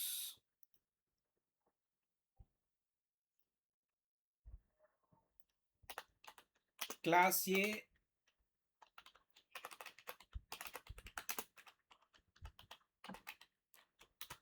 class B extends A. Now I'm creating the object for B class. And ఇప్పుడు ఈ బీ క్లాస్ ఆబ్జెక్ట్ని నేను బీ రెఫరెన్స్ వేరియబుల్లో స్టోర్ చేయొచ్చు కదా, బీ టైప్ రెఫరెన్స్ వేరియబుల్లో స్టోర్ చేయొచ్చు. అప్పుడు నేను ఏమి యాక్సెస్ చేయొచ్చు? బీతో, ఓబీతో ఏమి యాక్సెస్ చేయొచ్చు? ఏని యాక్సెస్ చేయొచ్చు, యాజ్ వెల్ యాజ్ బీని యాక్సెస్ చేయొచ్చు. Yes or no? Yes, sir. Now both values are printed. 1 minute. Both values are got printed now. But now ఇప్పుడు నేనేం చెప్పబోతున్నానంటే, a and b child and parent రిలేషన్షిప్లో ఉన్నప్పుడు చైల్డ్ క్లాస్ ఆబ్జెక్ట్ని parent type reference వేరియబుల్లో store చేయొచ్చు. అంటే ఓపీని parent type అంటే ఏ వేరియబుల్కి డిక్లేర్ చేయొచ్చు. అంటే ఓబీ అనేది ఏంది ఇప్పుడు parent type reference variable. Parent type reference వేరియబుల్లో చైల్డ్ క్లాస్ ఆబ్జెక్ట్ని స్టోర్ చేయొచ్చు. It is possible. అర్థమైందా? అండ్ ఒకవేళ ఈ రెఫరెన్స్ వేరియబుల్ ఏం స్టోర్ అయిందండి? B object. బట్ టైప్ ఏంటి? A type. సో ఒకవేళ ఓబీ టైప్ అంటే ఒక పేరెంట్ టైప్లో చైల్డ్ ఆబ్జెక్ట్ స్టోర్ చేస్తే ఈ పేరెంట్ టైప్ రెఫరెన్స్ వేరియబుల్ని యూజ్ చేసుకొని ఓన్లీ పేరెంట్ స్పెసిఫిక్ మెంబర్స్ వరకే యాక్సెసిబిలిటీ ఉంటుంది. అరే సార్ ఓబీలో బి ఆబ్జెక్ట్ స్టోర్ అయింది కదా, బీలో ఉండే మెంబర్స్ కూడా యాక్సెసిబిలిటీ ఉంటుందా అంటే no, you can not access. You can see మనకి ఇక్కడే ఎక్లిప్స్ ఎర్రర్ చూపిస్తుంది బి అనేది యాక్సెసిబిలిటీ లేదు అని. You can see B cannot be resolved. So we cannot do this one. అర్థమైంది ఈ point? So in inheritance relationship child class object can be stored in parent type reference variable. And with that reference variable we can access only parent specific members but not child. Even it stores the child object, parent members. Got it? So that's it about relationships.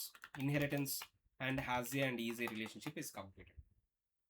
Easy only inheritance, sir. Easy is nothing but inheritance అని. Okay is a అంటేనే inheritance అని, అంటే other name, inheritance కి other name. Okay so is a or inheritance and has a is completed. So and this super call also understood, right? So we talked so much of things and relationships is completed, right? ఇక్కడ వరకు ఏమైనా doubts ఉన్నాయా? No sir, నేను practice చేస్తాను sir. Practice టైంలో doubts వస్తే మిమ్మల్ని అడుగుతాను. Yes.